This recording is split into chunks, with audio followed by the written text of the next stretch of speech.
Hey guys, welcome back to the channel. This is story about what if Jiraiya introduced the toads to Naruto earlier on in his life. Part 1. Before I start, please do support for more amazing content and comments for part 2. Do consider to subscribe my channel and share my video to your friends and check out the description as well. Let's start the video. It was a warm, sunny day in Konohagakure as Hiruzen Sarutobi, the venerable third Hokage and god of shinobi, dutifully did the paperwork that sat on his desk. He was slowly making his way through the massive pile that sat on his left, and while the completed stack on his right was growing, he still had a long way to go. Sarutobi sighed as he leaned back in his chair. He reminisced about his younger days when he used to be able to use shadow clones to complete this tedious task. However, now, as a 60-year-old man, the strain on his chakra was not worthwhile. While still an extremely powerful shinobi, his chakra reserves were depleting as he grew older.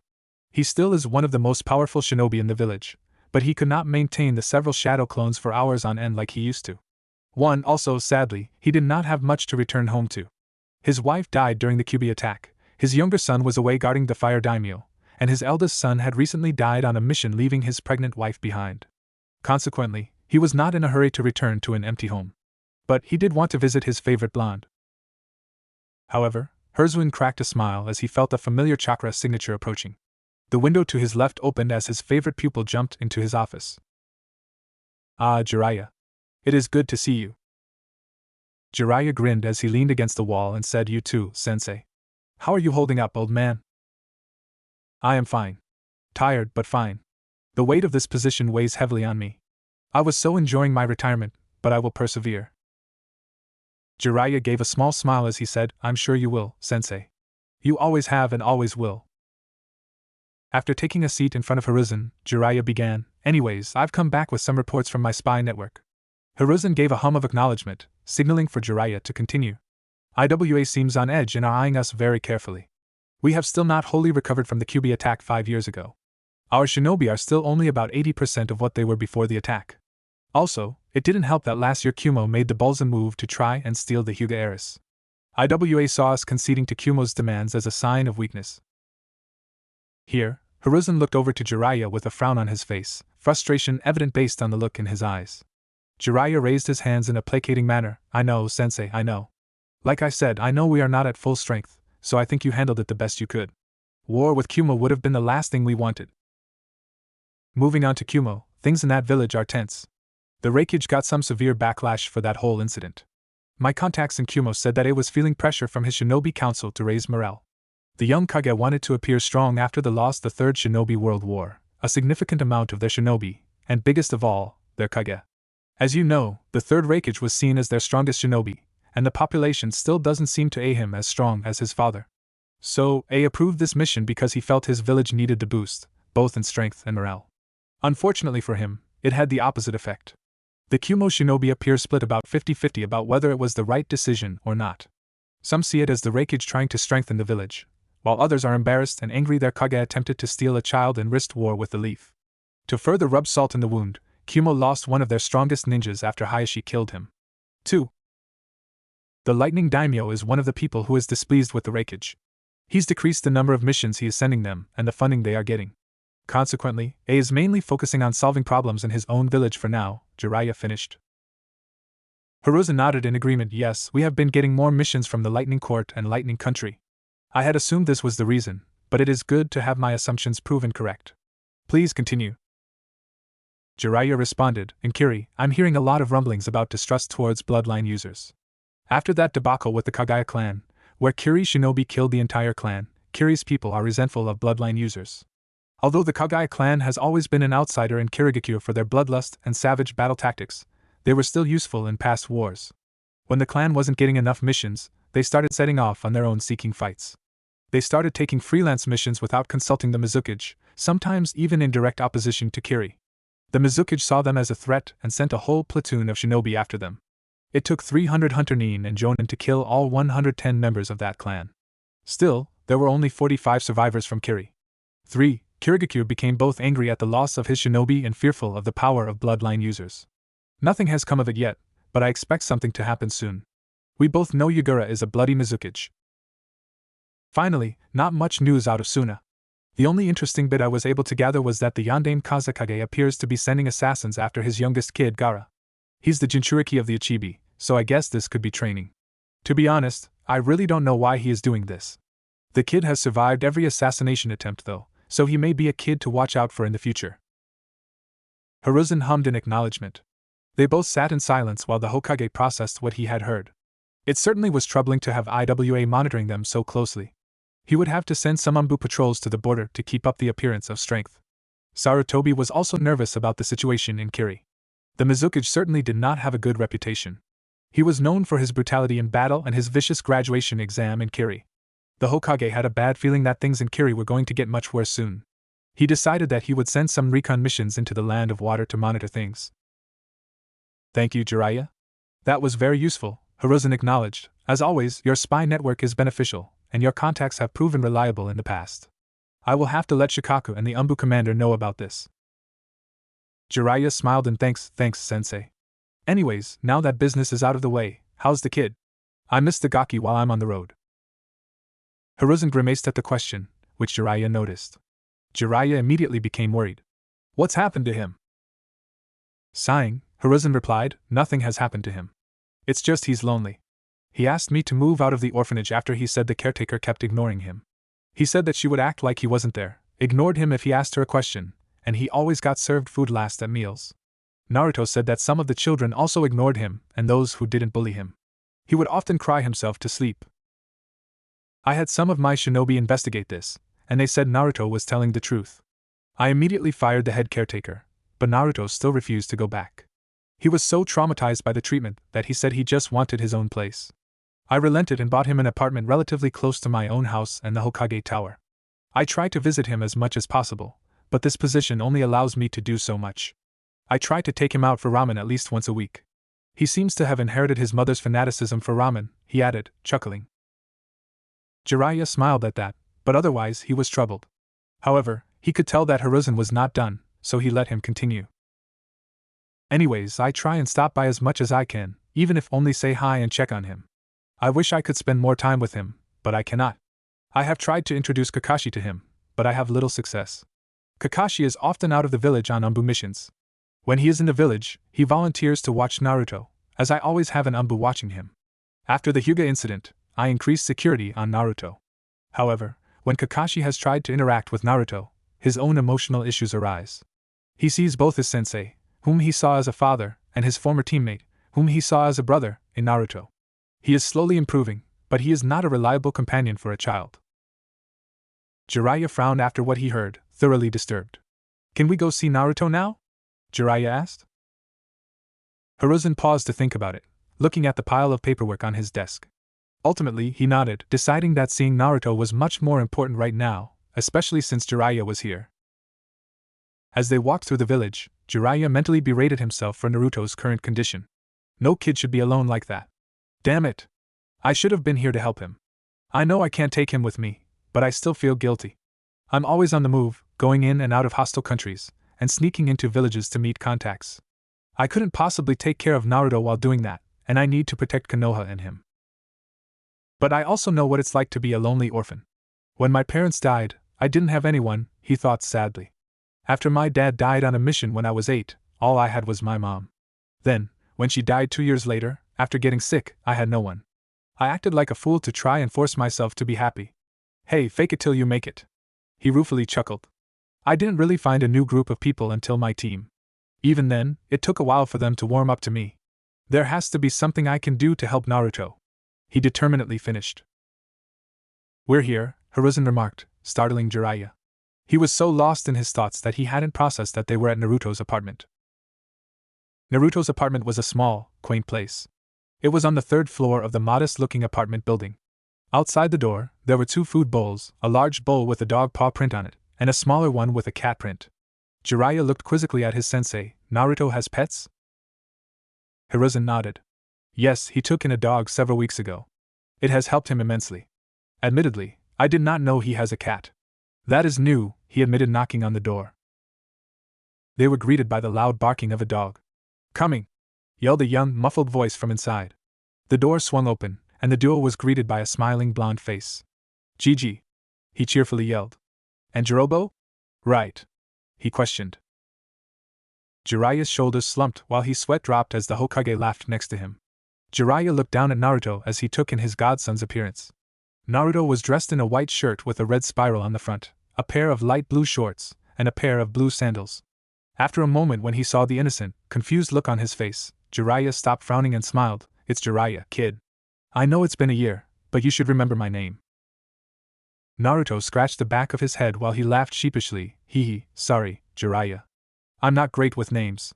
He then immediately brightened up and exclaimed, wait. That means you've never met Haruki. Haruki! Come here, girl.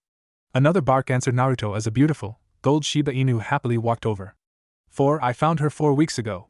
She was just walking around the neighborhood. I gave her a cookie I had, and she followed me home. Since then, she's been staying with me, Naruto explained while scratching her behind the ears. Jiraiya smiled at the sight, glad that Naruto had someone to be with. However, that didn't explain why there were 2 food bowls outside. That's great, kid, but why do you have 2 bowls outside? Well, one is for Haruki if she leaves the house while I'm gone and gets hungry. I like to let her walk around while I'm out. She loves her freedom. The other one is for this stray cat that sometimes comes by. I call her Tabi. She comes by every now and then to lie around the house, but she never stays for too long. I see her every couple of days. I like her a lot, but she likes to wander more, Naruto clarified. Ah. That's very nice of you, Naruto, Hiruzen said. May we come in? Oh. Of course. Naruto answered. Jiraiya and Hiruzen both walked in, Jiraiya observing the place for the first time. Not bad, he thought. Kinda messy, but what do you expect? It's a 5-year-old kid alone with a dog. There were a few clothes strewn about, gnawed on furniture, and some dirty plates left on the table. Do you want anything to eat? Naruto called as he walked into the kitchen. I have some cookies, cereal, some candy, and instant ramen. Do you have anything else? Hiruzen requested. Nope. Hiruzen face-bombed. I really should not let a 5-year-old shop for himself. I'm okay, Naruto. Thank you, though, but next time you go shopping, I'm coming with you. Naruto sat down at the small dining table with them. He only had 2 chairs, one for him and one for his Gigi, so Jiraiya settled for leaning against the wall. What have you been up to, Naruto? It's been a while, Jiraiya asked. Not much. I go to the forest a lot to play with Haruki. It's really nice out there. It's quiet, I can hear the birds sing, and it's nice being around trees. Why don't you go to the park and play with some kids your age? Jiraiya inquired. Oh, Naruto replied, looking downward sadly. I don't really have anyone to play with. Whenever I go up to play with kids, they always walk away and tell me their parents told them not to play with me. When kids do play with me, their parents pull them away after a bit and tell them not to be around me. They never play with me again, Naruto finished with balled-up fists and a tear at the corner of his eye. Hiruzen looked on sadly, while Jiraiya became even angrier at himself that he couldn't do anything to help Naruto. Haruki, sensing the bad mood her friend was in, came over and laid her head on Naruto's lap. She whimpered, then licked Naruto's face, making the small boy giggle. Haruki happily barked and wagged her tail, making Naruto smile. Thanks, girl, he quietly said. He looked back up at his 2 guests and smiled wistfully. It's nice to have her, but sometimes I wish I had more people to talk to than you, Gigi. That's it, Jiraiya thought. Naruto, I want you to meet some of my friends. These guys helped me a lot when I was younger. Kuchios no Jutsu. Jiraiya called after biting his thumb and slamming his hand on the ground. There was a small puff of smoke, and a small toad appeared in the room. The toad was primarily light green, with some navy blue markings around its eyes and down its arms. It wore a navy blue, short-sleeved jacket with a matching green floral outline on the back. Naruto, this is Gamarisu. She's a young toad whom I've met a couple of times. Gamarisu, this is Naruto, a good friend of mine. Hi, Naruto, replied a childish voice, which startled Naruto. I've never met a talking toad before. Cool, Naruto thought excitedly. Why don't you two get to know each other for a bit, while the Hokage and I have a quick chat, Jiraiya encouraged while gesturing for Hiruzen to follow him. Hiruzen looked at Jiraiya skeptically but acquiesced, walked with him. The 2 men walked to the other side of the room while Naruto and Gamarisu energetically talked. Naruto was raving about ramen and how it was the best food ever. At the same time, Gamarisu argued that fried teriyaki flies were better. Hiruzen looked expectantly at Jiraiya. Jiraiya grinned and whispered, I have an idea. Has Naruto unlocked his chakra yet? Hiruzen looked somewhat startled by the question. After a pause, he looked suspiciously at Jiraiya. No, Jiraiya. He's 5 and a half. He won't start the academy for another 2.5 years. I know what you're thinking. You can't let him sign the Toad contract yet. He's never trained with his chakra, and we don't know how much he has. It would be incredibly dangerous. Jiraiya waved him off and retorted, I know. Usually it would be, but I have an idea. Give me a day, and I think I can find a way around your concerns. Just trust me, sensei. The Hokage looked warily at Jiraiya, but he eventually relented and nodded. Okay. I'll wait and see what your idea is before I let you know what I think. But we can talk about this after we leave. Let's go spend time with your godson. I'm getting nervous about the way Haruki is eyeing the Toad. Jiraiya looked over at the trio and saw Gamarises sitting on top of Naruto's head, while Naruto smiled up at the Toad. However, Haruki was starting to lick her lips as she looked at the Toad hungrily. Jiraiya and Hiruzen walked back over and sat down for dinner, enjoying spending time with their favorite blonde. The next day, Naruto was lazing about on his couch, reading a comic book with Haruki napping on his lap. His Gigi and the nice man, Jiraiya, said they would be coming back again today for lunch, so he was just passing the time waiting for them. After a couple minutes, he heard a knock at the door. Haruki woke up and looked at the door while Naruto walked over to the door and opened it to see his two favorite people. Well, my two favorite people who don't own a ramen stand, he thought before inviting them in. Jiraiya was holding a stack of paper and put them down on the table. Then, he told Naruto that he and the Hokage were going to teach Naruto how to unlock his chakra. Woo! I'm gonna be a ninja, Databeo. I'm gonna kick ass. I can't wait! Naruto yelled. His Gigi looked down at him fondly and explained that he would have to wait a little bit until he became a ninja. Something about school and being 8 years old. Naruto wasn't really listening, thinking about all the awesome things he was going to do, like saving a princess, shooting fireballs, and becoming Hokage. Naruto! Naruto! Naruto! Jiraiya shouted while waving his hand in front of the smiling boy's face. The boy jerked and then grinned sheepishly while rubbing the back of his head. Jiraiya then explained how Naruto was going to hold his hands in the ram's seal and concentrate. He was needed to look inside his body and try and find a warm feeling. It kind of confused Naruto, but he trusted Jiraiya and did what he said.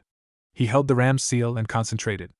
After a couple minutes of feeling nothing, Naruto felt a warm sensation near his belly and tried to grab that feeling. It took a little bit, but he eventually did and felt that warmth rapidly spread through his body. Meanwhile, Jiraiya and Hiruzen patiently looked on as Naruto concentrated. Suddenly, they saw Naruto's face scrunch up in concentration as they felt him gather the energy inside him. Blue chakra exploded from his body, coursing around him, startling Haruki. Jiraiya looked at Hiruzen, thoroughly impressed. He's got as much chakra as a standard Chunin, and he's only 5. See? I told you this would work. Flashback to 1 hour earlier. Hiruzen sat in his office, doing his paperwork while he waited for Jiraiya to arrive. He wondered what Jiraiya's plan was for Naruto. He was nervous because he cared a lot for the boy. Still, he knew Jiraiya wouldn't do anything to endanger Naruto, so he trusted him. After a little, Jiraiya appeared in Hiruzen's office, smiling broadly, holding a stack of paper. Alright, Jiraiya, what's this plan you've got? Jiraiya proudly held up one of the pieces of paper that sat on top of the stack. This is my plan. He handed the piece of paper over to his sensei and waited while he examined it. Hiruzen took in the design on the paper. It was a small seal that resembled the sealing array that would appear after using the Kuchiyose no Jutsu. In the middle of the array was the kanji for Toad. He looked up expectantly at Jiraiya. Well, what is it? I can see it's a summoning seal, but what exactly does it do? Jiraiya nodded and explained, you're right. It is a summoning seal. However, what makes it unique is that it's already loaded with chakra. So, here's my plan. I'm going to have Naruto sign the Toad contract later today, so he'll be able to summon Toads. Then I'll have him channel his chakra through this piece of paper, he said while holding up a different piece of paper. This seal will key the rest of these summoning seals to Naruto's chakra, so only he can use them. I've already filled them with my chakra in the rest of the seals and molded it for the summoning jutsu. I've structured it so that all Naruto has to do to activate it is channel a bit of his chakra to trigger the seal. Half of these seals will summon Gamarisu, the toad from yesterday. The other half will summon another small toad that I'll introduce to you later. I figured that the kid likes animals a lot, so he would befriend toads that can talk. Don't worry, the amount of chakra he will need will be minimal, less than a bunshin. Jiraiya finished, looking at his sensei to see what his reaction would be. Hiruzen thought about what Jiraiya's plan. After a moment, he said honestly, it is a good plan. It seems like the chakra cost will be minimal, so it should not endanger Naruto. This will also give him some companionship when I am not around. Very well. Let's do it. Jiraiya beamed in response. Present. Naruto stopped channeling his chakra and eagerly looked at his two guests, waiting to see what they wanted him to do next. Jiraiya then summoned a large scroll and looked at Naruto. Alright, kid, I need you to bite your thumb a little, like this, Jiraiya demonstrated. Then, sign your name here, he pointed at the blank space near the top of the scroll. Naruto noticed that there were only two people's signatures on the scroll, Jiraiya and someone named Minato Namikaze. Who's Minato Namikaze? Naruto asked. He was the Yondaime Hokage, Naruto. I thought you would have known that seeing as he is your idol, Hiruzen explained. Also, he was my student, Jiraiya proudly boasted. Wow. That must mean you're, like, super strong, Jiraiya. You've got to teach me how to be an awesome ninja like the Yondaime. Jiraiya puffed out his chest and smiled down at Naruto and ruffled his hair. Maybe another time, Naruto. For now, just focus on signing the scroll. I've got something I want to show you, Jiraiya replied. After Naruto signed his name on the empty space, Jiraiya instructed him to channel a little bit of his chakra into the seal that enabled him to use the other summoning seals. Jiraiya then gave Naruto two different seals and explained, Now, kid, I need you to do that same thing into these two pieces of paper. Here, try this one first. Naruto did as instructed and put a little bit of his chakra into the seal. There was a puff of smoke, and his newest friend sat in front of him. Gamarisu! Naruto exclaimed. He then snapped his head up to Jiraiya. Wait. Did I do that? He excitedly asked. Jiraiya proudly nodded. Yes, you did. Now do the same to this one, he said as he handed the other seal to Naruto. Naruto repeated the process, and was greeted with a puff of smoke and a magenta toad. The toad had small, horn-like protrusions on his head, black markings coming down from his eyes, and wore a black kimono with a white sash. Naruto, this is Gamaken. Gamaken, this is Naruto. Naruto, Gamaken was born one day after you, on October 11th, so you guys are practically twins, Jiraiya introduced with a smile. 5. Hello, Naruto-san. I am Gamaken. I am sorry if I break anything around your house. My mother tells me I am quite clumsy, but I will try my best to not break anything. Don't worry about it, Naruto brightly said, excited to have two new friends. Here, let me show you two around my apartment. First, this is Haruki. She's my best friend. Haruki then happily barked a greeting at the two toads. Gamarisu happily hopped on top of Haruki's head while Gamaken gave a little wave. Haruki then started to walk away with Gamarisu on his head and Gamaken following him. Naruto turned to both Jiraiya and his Jiji with a smile splitting his face. Thank you so much, Jiraiya. This is amazing, Databeo. He yelled before running off to catch up with Haruki and two new toad friends. Jiraiya and Hiruzen looked unhappy that they could help Naruto. Neither were aware that they had just set in motion the path of a boy would come to be a legend in the ninja world.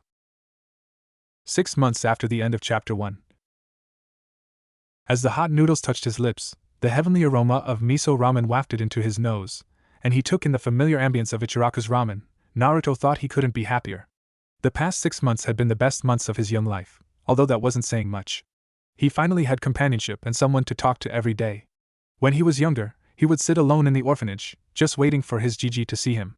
Now, he had his awesome dog Haruki, his moody but peaceful cat Tabi, and his awesome toad friends. Every day, Naruto would summon either Gamarisu or Gamaken.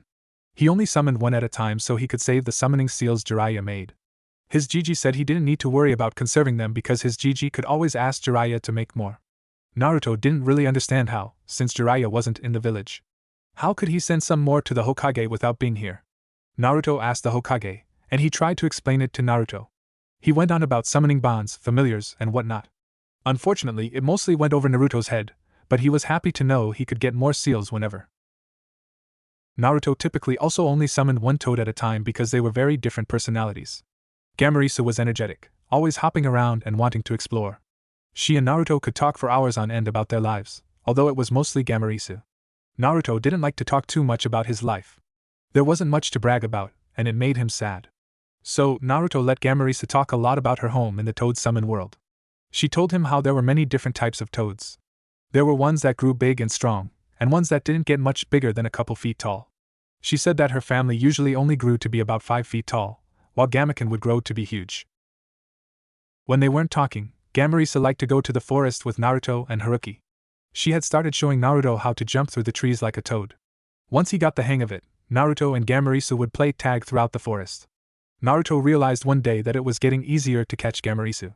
He was slowly getting faster, and his legs were getting stronger because of the jumping. Naruto was ecstatic about this and started doing some squats in the morning to build up his strength. He was getting a little better every day, but there was only so much his 6-year-old body could handle. On the other hand, Gamaken was almost the exact opposite. Gamaken was a much more reserved toad. He was quieter than Gamarisu and extremely polite. Even though he was almost the antithesis to Naruto's energetic personality, Naruto found himself really bonding with Gamaken.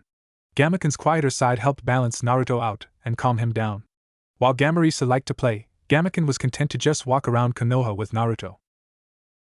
Well, not so much walk, Naruto thought. He sits on my head, and I walk. It's still nice, though. This was the one time Naruto was glad people ignored him. No one bothered him or asked why he had a toad on the top of his head. Well, that's what he tried to convince himself, anyway. It was still hard to walk around Konoha, but Naruto was trying to look on the bright side. It also helped Gamaken seem much more emotionally intelligent than Gamarisu. He could pick up on Naruto's emotional changes. Whenever Naruto started to get down, or Gamaken would see people glaring at Naruto, Gamaken would make a kind comment to cheer him up. Or he would do something clumsy or ungraceful to make Naruto laugh. Even though Naruto suspected Gamaken did this on purpose, he still appreciated it. He knew it was Gamaken's unique way of being kind. It was why he was his best friend. Other than Haruki, Naruto amended in his head. She will always be my first real friend who was there for me when I was alone, he thought fondly. When they were not walking around the city, Gamaken accompanied Naruto and Haruki to the forest. Unlike Gamarisu, Gamaken preferred to sit in the sun and look at the forest. This forced Naruto to slow himself down and take in the environment. It was during these times that Naruto started to gain an even greater appreciation for nature. Before, he was usually moving too fast to fully take in the little details that made the forest beautiful. He started to notice the caterpillars crawling on the tree, the squirrels foraging for nuts, the mama bird caring for her young, and the way the leaves fluttered in the wind. Naruto often found himself sitting in the forest clearing, taking in the beauty of nature with Gamaken on his right and Haruki napping on his left. Hey! Wake up, Naruto! Naruto heard before he felt a stinging sensation on his forehead. He looked up and saw Ayame with her arm extended after she threw the chopstick that whacked Naruto. Naruto petulantly rubbed his head with a frown. What the hell was that for Ayame-chan?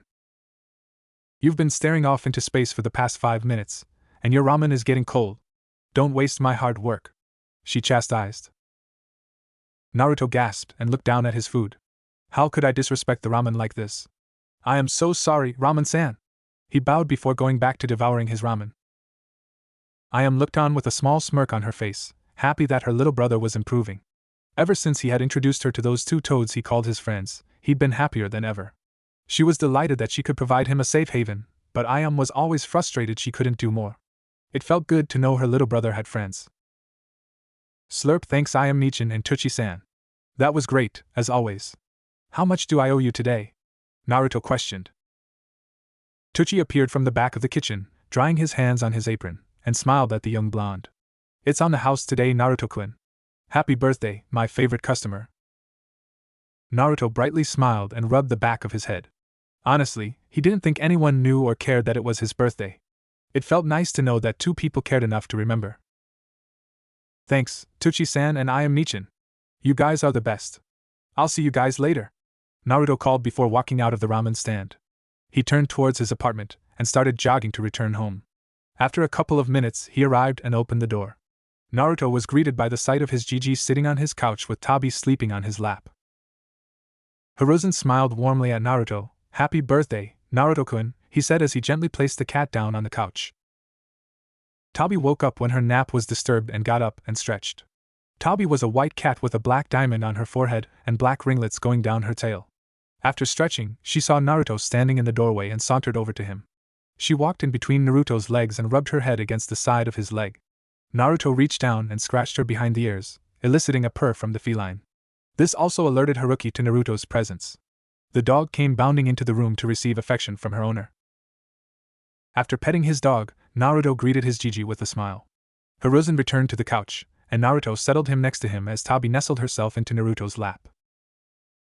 Happy 6th birthday, Naruto. I want you to know I am very proud of you. You have grown a lot these last several months. Initially, I was unsure about letting a young child live alone, but you have proven to be self-sufficient. Well, self-sufficient enough.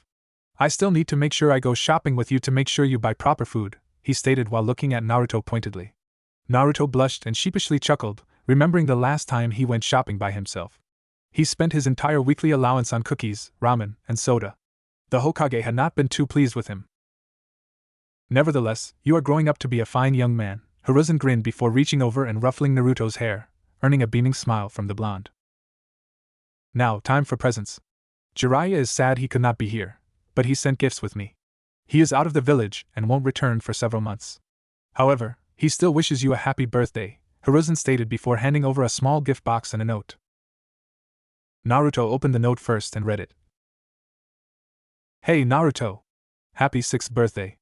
I'm sorry I can't be there with you and Sensei, but I promise I will see you soon. In the meantime, I sent you some more summoning seals and a small gift. I'll give you the rest of your presents the next time I see you. Also, try and grow a little, you runt. You're tiny. How can you hope to be a fantastic ninja if you're not giant and magnificent like me? Smiley face. Happy birthday. Jiraiya. Naruto looked at the note, unsure of how to feel.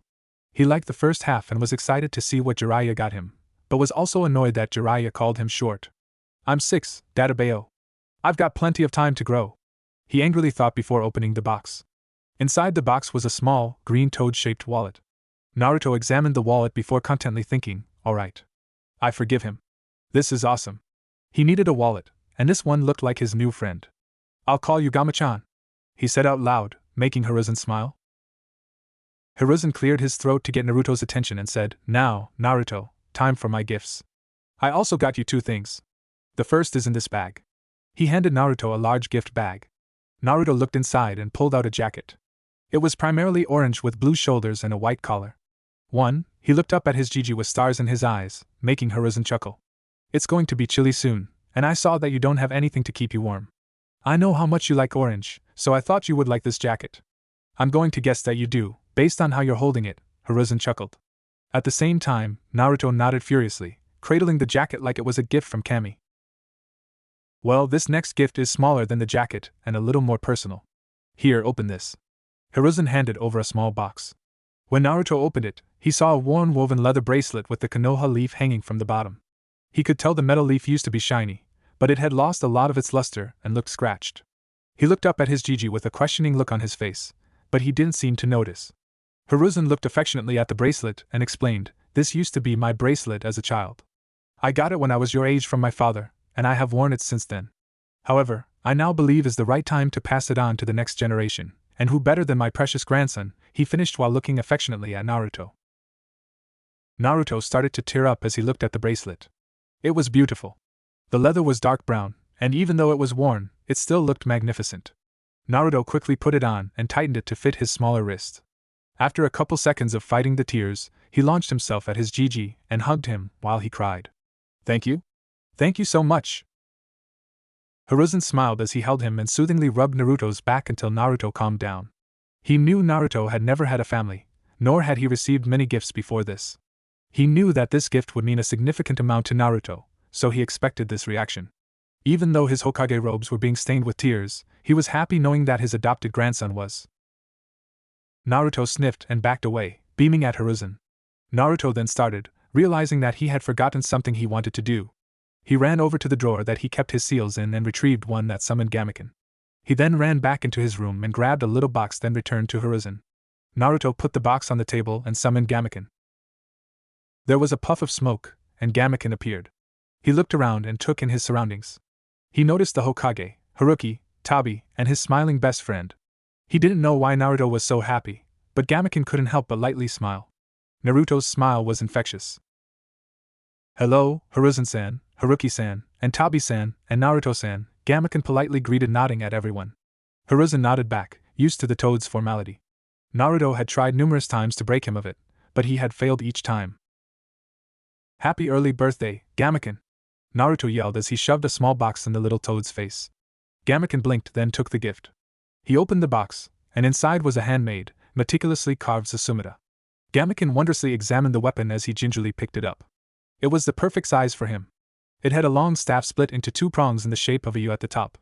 He looked up with wide eyes at Naruto's grinning face. I remembered that you said that your dad used one of these and that you couldn't wait to grow big enough to have one of your own. So, I carved this one from a branch from our favorite tree in the forest. I hope you like it." If it were possible for a magenta toad to blush, Gamaken would be bright red. Instead, he slightly bowed his head and quietly thanked Naruto. "Thank you, Naruto-san. It's perfect." Hiruzen looked on fondly as he watched the two friends interact, happy that his grandson had such a good friend. 1 week later. 1 week after his birthday, Naruto and Haruki walked around the outskirts of Konoha, enjoying the weather. It was starting to get chillier in Konoha, so Naruto had put on his new orange jacket. He and Haruki passed by a particularly secluded, forested area when they heard muffled yelling. Naruto gave a questioning look at Haruki, who titled her head to the side in response. Shrugging, Naruto decided to go investigate. Naruto and Haruki quietly crept through the trees until they saw a clearing several yards away from them. In the clearing, there was a little girl with indigo hair who was curled up in a ball as 3 older boys stood menacingly above her. Naruto guessed she was around his age, while the boys appeared to be a couple of years older than him. The lead boy, who was also the biggest, had dark black hair tied in a short ponytail. He had on an olive green shirt and black cargo pants. The boy on his right was shorter than him, only a couple inches taller than Naruto. He had brown hair that flopped down and covered his left eye but left his nasty smirk exposed. He had on a white shirt with a large black kunai on the back and dark green shorts. The last boy was standing the furthest away from Hinata. He had an unsure expression on his face and refrained from throwing any verbal barbs at Hinata. He was slightly shorter than the tallest boy, and he had straight black that fell over his ears. He had on a turquoise shirt with a navy blue pocket in front and white pants. Naruto leaned closer and heard the biggest boy yell, "Yeah. That's what your stupid clan gets. Thinking they're so much better than the rest of us with their noses stuck in the air, acting all high and mighty. Well, not so high and mighty now, are ya?" he yelled before kicking her in the ribs. "Tell your stupid cousin that the next time he ignores us in the academy, we'll kick his ass too." Naruto scowled as he looked on, furious at the abuse the girl was receiving. Naruto was never bullied like this by the villagers, but he was always fearful that he was one step away from this treatment. Haruki growled next to Naruto, and he decided he needed to act.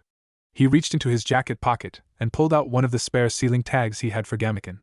He quietly put it on the ground and activated it. The boys were too busy verbally abusing the girl to notice the small puff of smoke that signaled the toad's arrival. "Hello, Naruto-san," Gamaken began before noticing the scowl on his typically happy friend's face. "What's the matter?" "Those 3 assholes are bullying that defenseless girl over there. I'm gonna go stop them." "Will you help me, Gamaken?" Naruto explained, angrily pointing at the scene in front of him. Gamaken adopted a serious expression and retrieved the wooden Susumita Naruto had given him. "It would be my honor, Naruto-san." Naruto smiled at his friend, before straightening up and glaring at the still unaware boys. "Hey! Stop that, you jerks!" he yelled before launching himself at the biggest boy with his right hand cocked back. Naruto noticed the bullies were caught off guard by his sudden appearance, and the burst of speed he used to close the distance.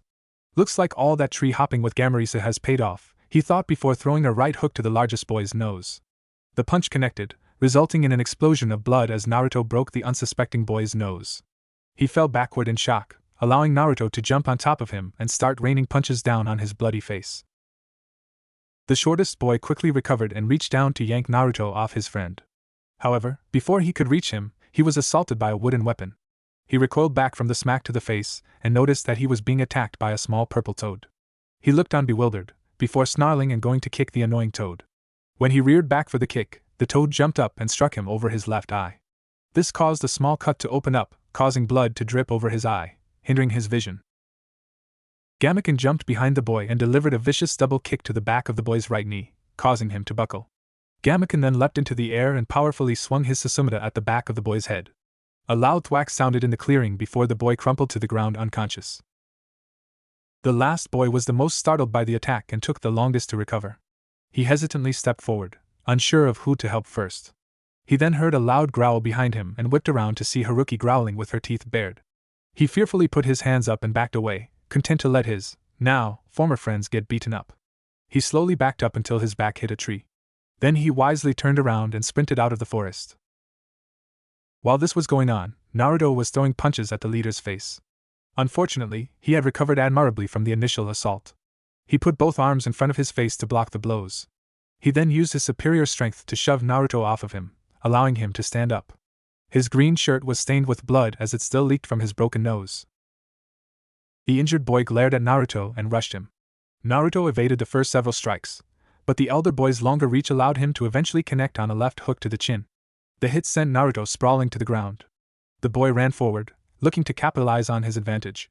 However, he was suddenly struck in the face by a strong double kick from Gamaken, stunning him and sending him reeling back. When he regained his senses, he saw Naruto standing back up and the small toad in front of him, Susumu ready to strike. He decided to cut his losses, picked up his unconscious and bloody friend, and fled. Naruto watched the boy run, breathing heavily but satisfied with his performance. He was sure he was going to have a nasty bruise on his cheek in the morning, but he was otherwise okay. He was sure this fight would have been much more difficult if he didn't have the element of surprise or Gamaken. Gamaken had saved his ass from the bigger boy and had thoroughly handled the shortest one. Thanks, Gamaken, Naruto panted, looking at his best friend. I couldn't have done it without you. He heard an indignant bark from behind him and smiled, saying, You too, girl. You did great. Naruto then turned to the stunned girl on the ground, looking up at him with wide eyes. He smiled reassuringly at her and approached her, kneeling down so that their eyes were level. Hey there. I'm sorry those jerks were so mean to you, but I don't think they'll be bothering you anytime soon, he said before sticking out his hand. I'm Naruto, by the way. What's your name?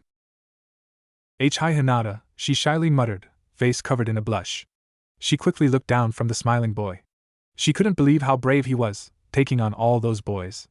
Why you do that? You didn't have Tio step in, she questioned. Naruto blinked, then rubbed the back of his head and replied, Oh. Well, I guess I just didn't like to see you getting bullied by those assholes. I don't know. It just didn't sit right with me. I guess I thought I wouldn't be any better than them if I just left you there. All I know is that I'm happy I stepped in. Hinata stared owlishly at Naruto. He did that all for her. Why? Was it because she was the heiress of the Hyuga heiress? She quickly dismissed that idea, remembering that he asked who she was after he saved her. Could he really have done all that just to be nice? She thought incredulously. She saw his warm smile and concluded that he had. Thank you so much. I don't can know what I would have done without you. No problem. Naruto beamed. Want me to walk you home? Why yes, please. It's very close, Hinata replied. Naruto then helped her up and introduced her to his dog Haruki and his toad friend Gamaken. Hinata had never seen a toad who could fight and talk, but she was grateful that he helped her. She thanked him and the dog, who barked happily in reply, wagging her tail. She and Naruto walked back to the Hyuga compound in silence, as she didn't know what to say. Naruto seemed content with the quiet, calmly looking around at the trees with Gamaken perched atop his head. They arrived after only a 5-minute walk, and Hinata turned to Naruto with a blush on her face. Thank you again, and Naruto-san, she quietly said. Anytime, Hinata-san. Anytime, he replied with a smile. I hope I see you again sometime. I'm sure Haruki would too, wouldn't you, girl? Bark, causing Hinata to smile and pet the dog. That would be an nice, and they are Naruto-san. Thank you, she said before turning inside, trying to hide the blush on her face. Naruto smiled and turned around to walk back towards his apartment, deciding that was enough adventure for today. 3 months later. It was a chilly evening in Konoha as Naruto and Haruki were walking to the park. Naruto didn't usually go to the park but thought that there wouldn't be many people in the park this late. Even though he didn't go too often, he still liked to play on the swings and slides when he could. As they approached the park, Naruto saw that his assumption was right as there weren't a lot of people there. There were only 2 girls around his age. There was one with blonde hair tied in a long ponytail. She had on a purple, long-sleeved dress that reached down to slightly above her ankles. She had on black boots that covered her toes and came up above her ankles. The other girl had short bubblegum pink hair. She had on a plain red shirt with long black pants and a jacket that matched her hair. Naruto thought she was really cute. Naruto was content to avoid them, but Haruki had other ideas. She barked and sprinted over to the 2 girls, ignoring Naruto's calls for her to stop. Haruki bounded over to the 2 girls, stopping right in front of them. The 2 girls squealed as they looked at the adorable dog. They both reached down to pet the dog, and Haruki let them, basking in their love. It was at this point that Naruto caught up to Haruki. Naruto stopped in front of the girls and bashfully introduced himself. Hi, I'm Naruto Uzumaki. Nice to meet ya. I see you've already met Haruki. She's a really friendly dog. Sorry, she ran up to you guys, he apologized. Nice to meet you, Naruto, replied the blonde. I'm Ino, and this is Sakura. Oh my gosh, your dog is so cute. I'm in love with her, she said while petting Haruki. She looked back to Naruto and asked, we were about to play a game of hopscotch. Want to play with us? Naruto was taken aback. He had never been asked to play with anyone before. He had always been the one to ask and then been turned down. Why yeah. That'd be great. He stammered before giving a bright smile. Regrettably, right after Naruto said this, Sakura quickly pulled Ino aside. She turned to Ino and harshly whispered, "What are you doing? We can't play with him." Ino gave her a confused look and whispered back, "Why?" "My mom said that he's a bad kid and that I should stay away from him." "My mom didn't explain why he was bad, but my mom has never lied to me before," Sakura explained. Naruto frowned and looked downward. He could hear every word Sakura said. He didn't know why, but ever since he could remember, he always had better senses than everyone else. He could see better, hear better, and smell better than all the kids in the orphanage. Naruto didn't really care why he could do it, he was just happy that there was something he was good at. Naruto turned to leave and was about to call Haruki to follow him when he heard Ino's reply. "What? That's stupid. No, let's play with him. My daddy said that Naruto gets a bad rep from other people. He wouldn't explain why when I asked him, but he said, you shouldn't listen to what other people said. You should see for yourself what he was like, and he seems nice. Also, he's got a super cute dog," Ino said, repeating her father's quote. Naruto was stunned after hearing Ino's retort. It was the first time anyone had ever stuck up for him. He turned around and saw Sakura hesitate before eventually nodding. When they looked at him, Naruto couldn't help but give a big smile. Ino smiled back and gestured for him to come and play. After an hour of playing, the sun was starting to set, signaling the end of their time at the park. Naruto was thrilled. He'd never had this much fun playing with kids his age. However, his excellent mood suddenly soured when a tall, pink-haired lady sped over and dragged Sakura away by the arm. "What are you doing? I told you to stay away from him," the woman reprimanded before shooting Naruto a glare. Sakura tried to protest, but she was cut off by her mother. "Enough, Sakura. We are leaving. And I don't want to see you playing with that boy ever again." Naruto scowled as they walked away. Sakura shot him an apologetic look over her shoulder but kept walking. Naruto looked at the ground and angrily kicked a rock lying by his feet. "Why does this always happen? I've never done anything." He glared at the ground with his fists balled at his sides until he felt a hand on his left shoulder. He jerked at the sudden contact and whipped his head around. He saw Ino giving him a comforting smile. "I'm sorry about Sakura's mom being a mean to Naruto. She's a butthead. Don't listen to her. You're really nice." Naruto smiled sadly at her, happy that she was trying to comfort him but could not shake off the sting of Sakura's mom's words. "Anyway, I'm sorry I have to leave after that happened, but my daddy made me promise him I would be home in time for dinner.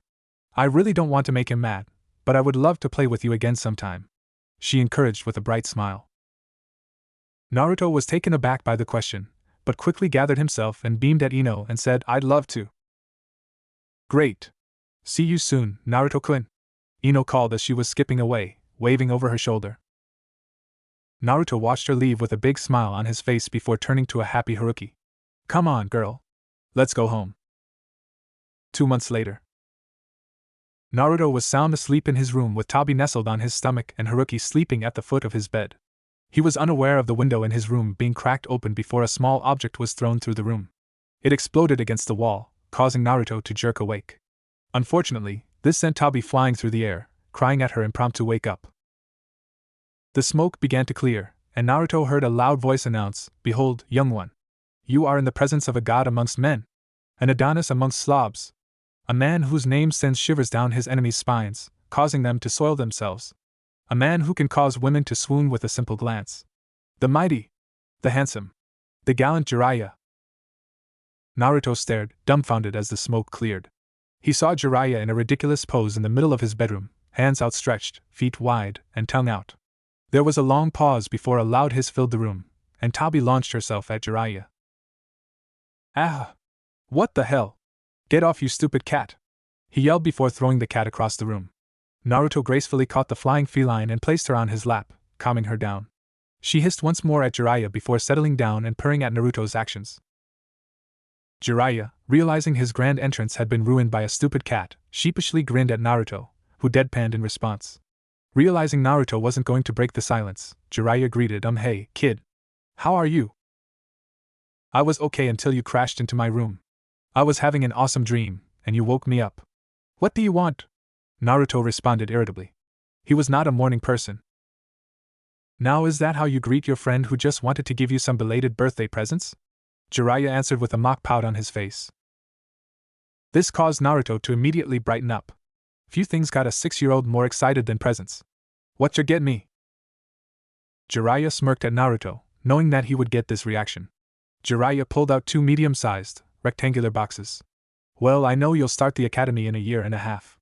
I don't want you to be unprepared, so I got you a set of the most critical tools a ninja can have, he said before opening the 2 boxes, kunai and shuriken.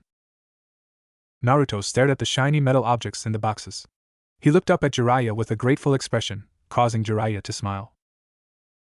Now, if I remember correctly, the first time we met, you asked me to train you. I've got the whole day free, so I thought I would take you up on that request. We could go out to the forests outside of the village, and I could teach you how to throw these suckers. How's that sound? Jiraiya asked. Naruto enthusiastically nodded before, gently placing the napping tabi to the side of him. No matter how anxious he was to get ready and start training, he wasn't going to be rude to his friend. After he placed her down, he hastily got ready and practically dragged a grinning Jiraiya out of the door. After 20 minutes of running for Naruto and light jogging for Jiraiya, they arrived in a clearing outside of Konoha. As Naruto caught his breath, Jiraiya began to explain how to throw the weapons. Alright, Naruto, here are the basics, he said before demonstrating. 3. Naruto intently looked on, taking note of every movement Jiraiya made. After Jiraiya described the grip, throwing motion, and follow-through for both weapons, he handed Naruto a shuriken. Your turn, kid. Give it a shot. I'll be right here to give pointers. Jiraiya encouraged. Naruto took one of the ninja stars and aimed it at one of the trees about 15 feet away. He moved the shuriken back by his ear, took aim at the target, breathed, and snapped his arm forward. It whistled through the air, and missed the tree by 4 feet to the right. Naruto scowled, annoyed that he had missed by so much. Jiraiya laughed at the angry expression on Naruto's face and clapped him on the back. Don't worry, Naruto. You'll get it. It will take some time. Now, let's try again. They spent the next several hours practicing and talking about their lives. Jiraiya was very impressed by Naruto's heroics when he saved Hinata. He was proud, and it reminded him of the time Minato had rescued Kushina from her Kumo kidnappers. He didn't tell Naruto this, as the kid was too busy rambling on about how he kicked ass. Jiraiya was sure some aspects of the story were exaggerated. Still, he wasn't exactly one to reprimand someone for boasting, so he let him continue. Jiraiya noticed Naruto was starting to tire, so he decided they should take a break. They sat underneath the shade of a large tree, enjoying the beautiful spring weather. After a while, Jiraiya spoke up. Another reason I wanted to bring you out here was to introduce you to the boss of the Toad clan. This will solidify your position as a summoner. Naruto nodded eagerly, looking forward to meeting another one of the toads. He wondered if this toad would be larger than Gameken. Probably. He may even reach my knee, he thought excitedly. Naruto was curious why when Jiraiya slammed his hand on the ground, he grabbed Naruto and leapt back. There was an enormous explosion of smoke, far higher than anything Naruto had ever seen when summoning his friends. Naruto was awestruck as he stared up at a toad as giant as the Hokage Tower. He was speechless as he had to crane his head all the way back to take in his enormity. Gamabunta took in his surroundings before looking down at Jiraiya. Jiraiya, why'd you summon me? Nothing's going on here, he yelled down at his summoner. Jiraiya grinned up at Gamabunta. Hello to you too, Bunta. I'm good. Thanks for asking. Don't be glib, you punk. Answer the question, Gamabunta retorted grumpily. Jiraiya put his hands up in a placating and gestured towards Naruto. I wanted to introduce you to the newest summoner of the toads. Gamabunta, this is Naruto. Naruto, say hi to the nice toad. Naruto waved dumbly back at Gamabunta, still in awe of his size. Gamabunta's eyes got wide as he took in the appearance of the small boy. He looked almost like a little clone of his previous summoner. Gamabunta's eyes snapped to Jiraiya and gave him a pointed look. Jiraiya stepped behind Naruto and nodded. He doesn't know, he mouthed and held up a finger to his mouth, signaling for Gamabunta to be quiet about the matter. Gamabunta frowned and glared at Jiraiya but eventually Naruto. Naruto was oblivious to that interaction as he was too enraptured by the size of Gamabunta's feet. He walked up to them and put his hands on one of the toad's toes to measure how big it was. This startled Gamabunta and caused him to yell, Hey brat! Stop touching me! Naruto jumped back, blushing and stammered an apology to the enormous toad. Humph, Gamabunta grunted. Well, I guess it's nice to meet you, brat. I've heard good things about you from Gamaken and Gamarisu. They seem to be very fond of you. I hope you live up to their praise. Naruto smiled up at Gamabunta and said, I hope so too, Gamabunta-san. I'll try my best. Gamabunta nodded in approval before looking back at Jiraiya. If that's all, I'm going to head home now. I was eating lunch when you summoned me, and I don't want to let my food get cold. Jiraiya nodded, signaling that was all he needed, allowing Gamabunta to disappear in a puff of smoke. Jiraiya turned to Naruto and clapped him on the back. Congratulations, kid! You're now an official summoner of the Toad clan. I know Gamabunta didn't exactly say it, but he still accepted you. He's a grumpy old toad. Now Gamabunta mentioned his lunch, and I realized it's getting late. How about you and I go get some ramen for lunch? My treat, Jiraiya questioned. Naruto got stars in his eyes and rapidly nodded while beaming at Jiraiya. Jiraiya laughed at the young boy's predictable reaction and ruffled his hair. They then walked off together, with Naruto rambling about what type of ramen Jiraiya should get. 6 months later.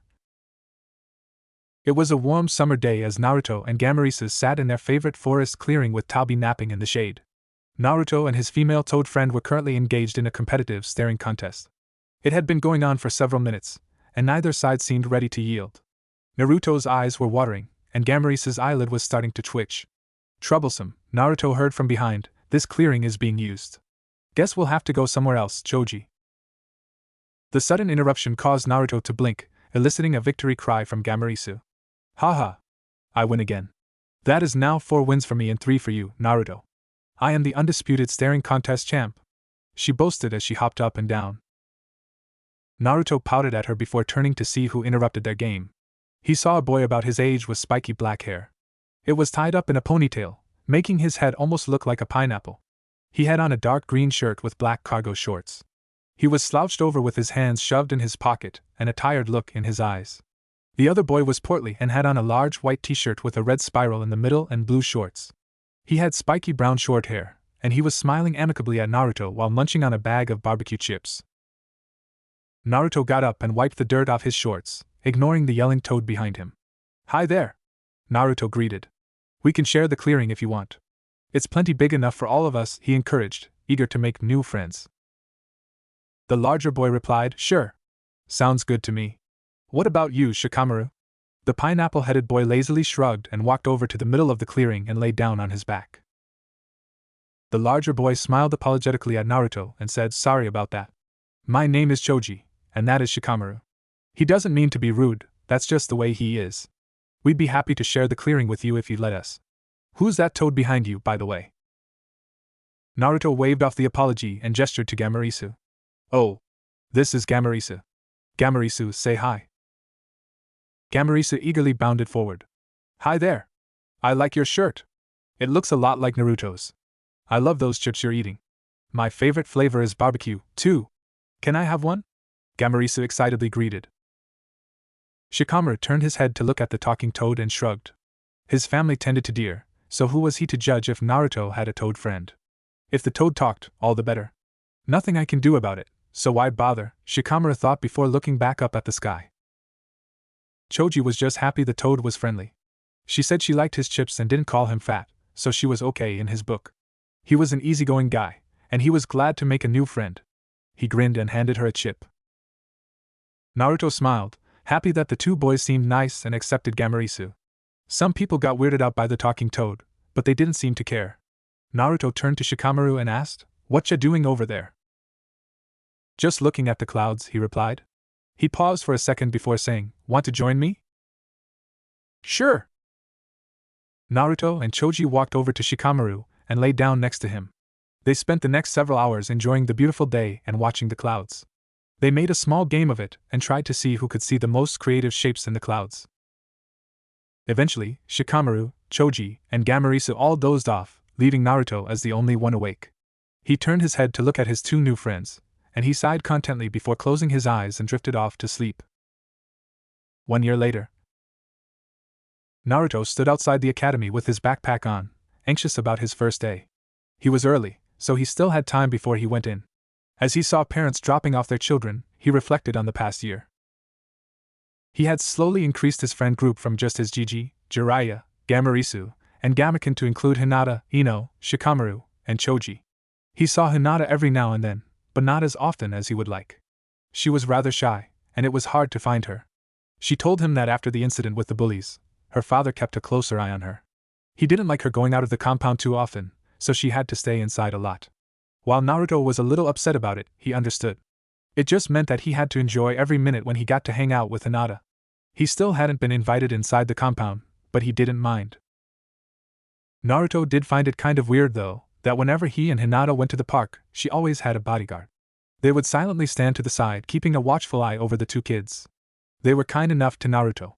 They didn't really talk to him, but they were polite when he would try and talk to them. Ino, on the other hand, he saw much more often. He would see her a lot at the park, and they played together regularly. It made him incredibly happy that she ignored the disapproving looks that she got from other parents. She would just call them buttheads, which Naruto learned was her favorite insult. He had also been over to her family's flower shop several times. He loved going there because it always smelled really nice. It was here that Naruto met Ino's father. He was very friendly with Naruto and always treated him well. He even let Naruto take home a couple plants for free to brighten up his apartment, much to Naruto's joy. The only negative in his and Ino's relationship was that she didn't like ramen as much as he did. He introduced her to it one day, but she was not a big fan. She said she preferred sweeter food, like dango, which she forced Naruto to try. He thought it was alright, nowhere near as good as ramen, but alright. Naruto had also gotten very close to Shikamaru and Choji. They were an odd duo, but they reminded Naruto of him and Gamaken. One was more reserved, while the other was energetic and friendly. Naruto quickly got used to their dynamic and got along really well with both of them. He had also visited both of their houses and met their families. Shikamaru's mom was really nice, but a little strict. She had scolded him for not taking his shoes off when he entered her house the first time. Shikamaru's dad was almost exactly like Shikamaru. He was lazy and enjoyed just sitting around the house. Choji's family was Naruto's favorite though. They were all big and jolly people, and they always fed him well. They were very kind to him and said he had an open door and an open spot at their table whenever he wanted. Finally, Naruto thought about his training over the past year. He had really improved his shuriken and kunai throwing. He could reliably hit 10 out of 10 targets and 9 out of 10 with bullseyes.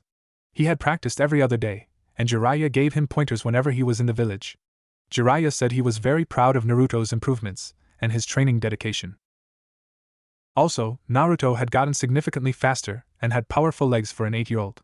His regular game of tag with Gamurisa had gotten easier. He was considerably faster than Gamurisu, but she still held the advantage in agility. She could quickly change directions and make improbable jumps, forcing Naruto to learn to adapt to her. Overall, Naruto felt comfortable with where he was, both socially and with his training. As he walked towards the academy doors, he was excited to see what the future would bring. He pushed open the doors, and he took the first steps towards becoming a ninja. Naruto opened the doors to his designated classroom in the academy and walked in, excited for his first day. Even though Naruto was early, he saw that he was not the first to arrive, so he scanned the room to see if he saw any familiar faces. In the front row, he saw Ino sitting next to Sakura, which sent mixed emotions through Naruto. Ino was one of his best friends.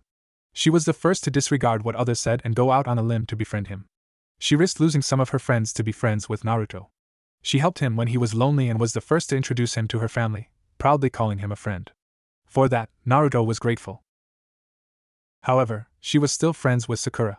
He knew there was tension there, but when he asked Ino about it, she avoided answering the question.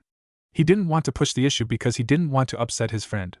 She did try to defend Sakura to Naruto, though.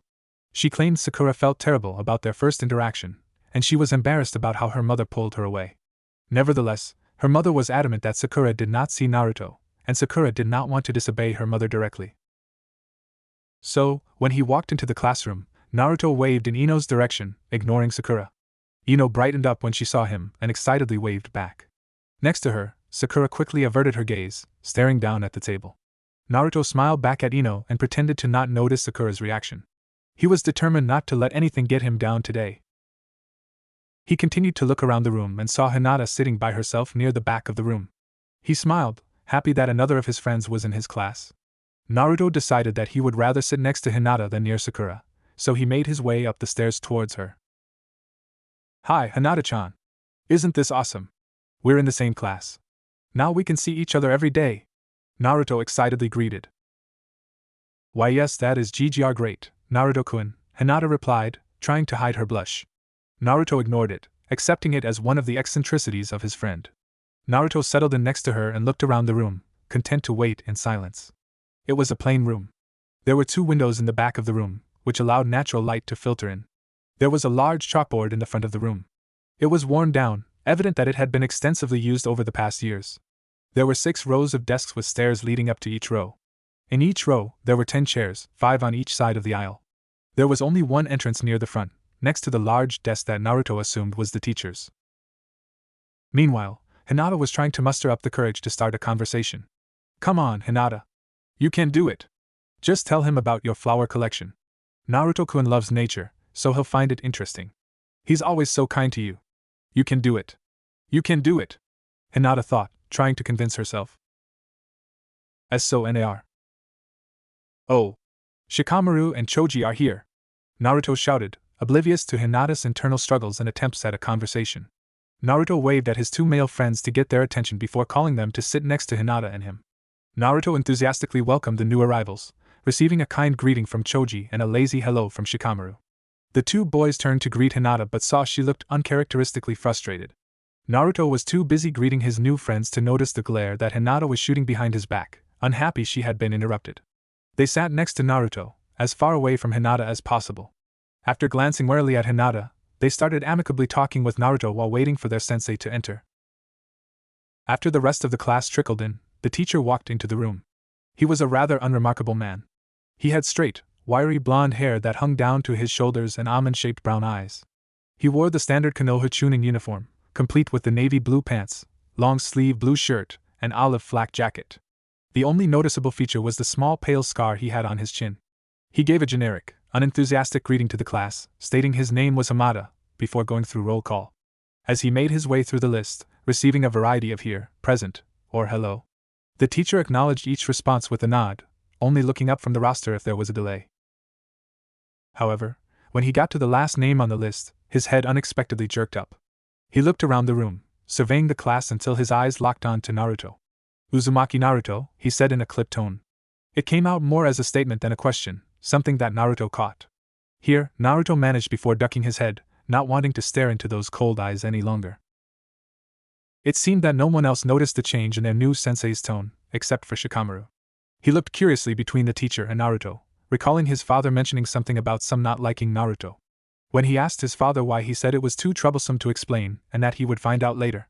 The only thing he did say was not to worry about what other people thought and form his own opinions. Shikamaru filed the recent interaction away, considering it a piece of the puzzle that was his newest friend. After the minor roll call incident, the class went on smoothly. The teacher gave a lecture on what they should expect for the next 4 years in the academy, and outlined what they would focus on this year. They would start with an overview of Konoha history, an introduction into the theoretical aspects of chakra, some weapon training, and light physical conditioning. He added that they would also study non-ninja specific curricula, like math, literature, and geography. He justified this by saying that a stupid ninja was often a dead ninja. After explaining the coming year, Hamada began his introduction into Konoha's history. Naruto found that his teacher was, to be honest, very boring. He had a dull, monotonous voice that droned on for what felt like hours. Naruto couldn't take it after a while, and his mind started to wander. He looked around more of the room and took in the faces of his new classmates. Across the aisle sat a boy covered in a high-collared, gray jacket.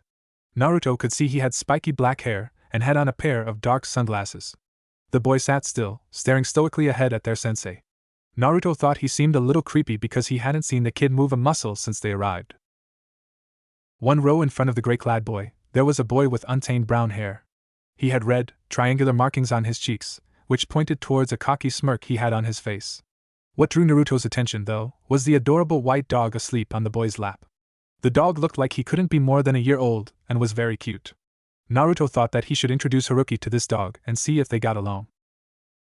Finally, the last person who Naruto noticed was a boy with black hair sitting 3 rows in front of him, but a couple of seats to the left so that Naruto could see his face on an angle. He had a dark blue shirt with a high collar, and on the back of the shirt was a fan. The bottom half of the fan was white, and the top half was red. Naruto idly thought it was a cool symbol, and he should see if his Gigi could buy him a shirt with it on it. Naruto also noticed that several of the girls in the class were sending him coy glances and giggling. Naruto saw Ino nudge Sakura and gesture towards Sasuke before blushing and averting her gaze. Naruto felt a jolt of annoyance and jealousy, but he wasn't sure why.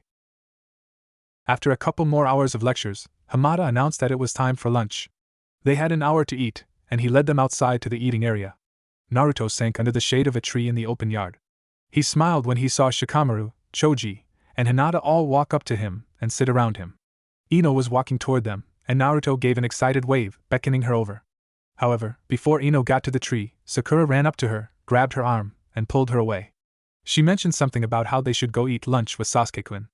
Ino shot an apologetic look over her shoulder at Naruto as Sakura pulled her away. Naruto forced a smile and shrugged, signaling it was okay for her to leave.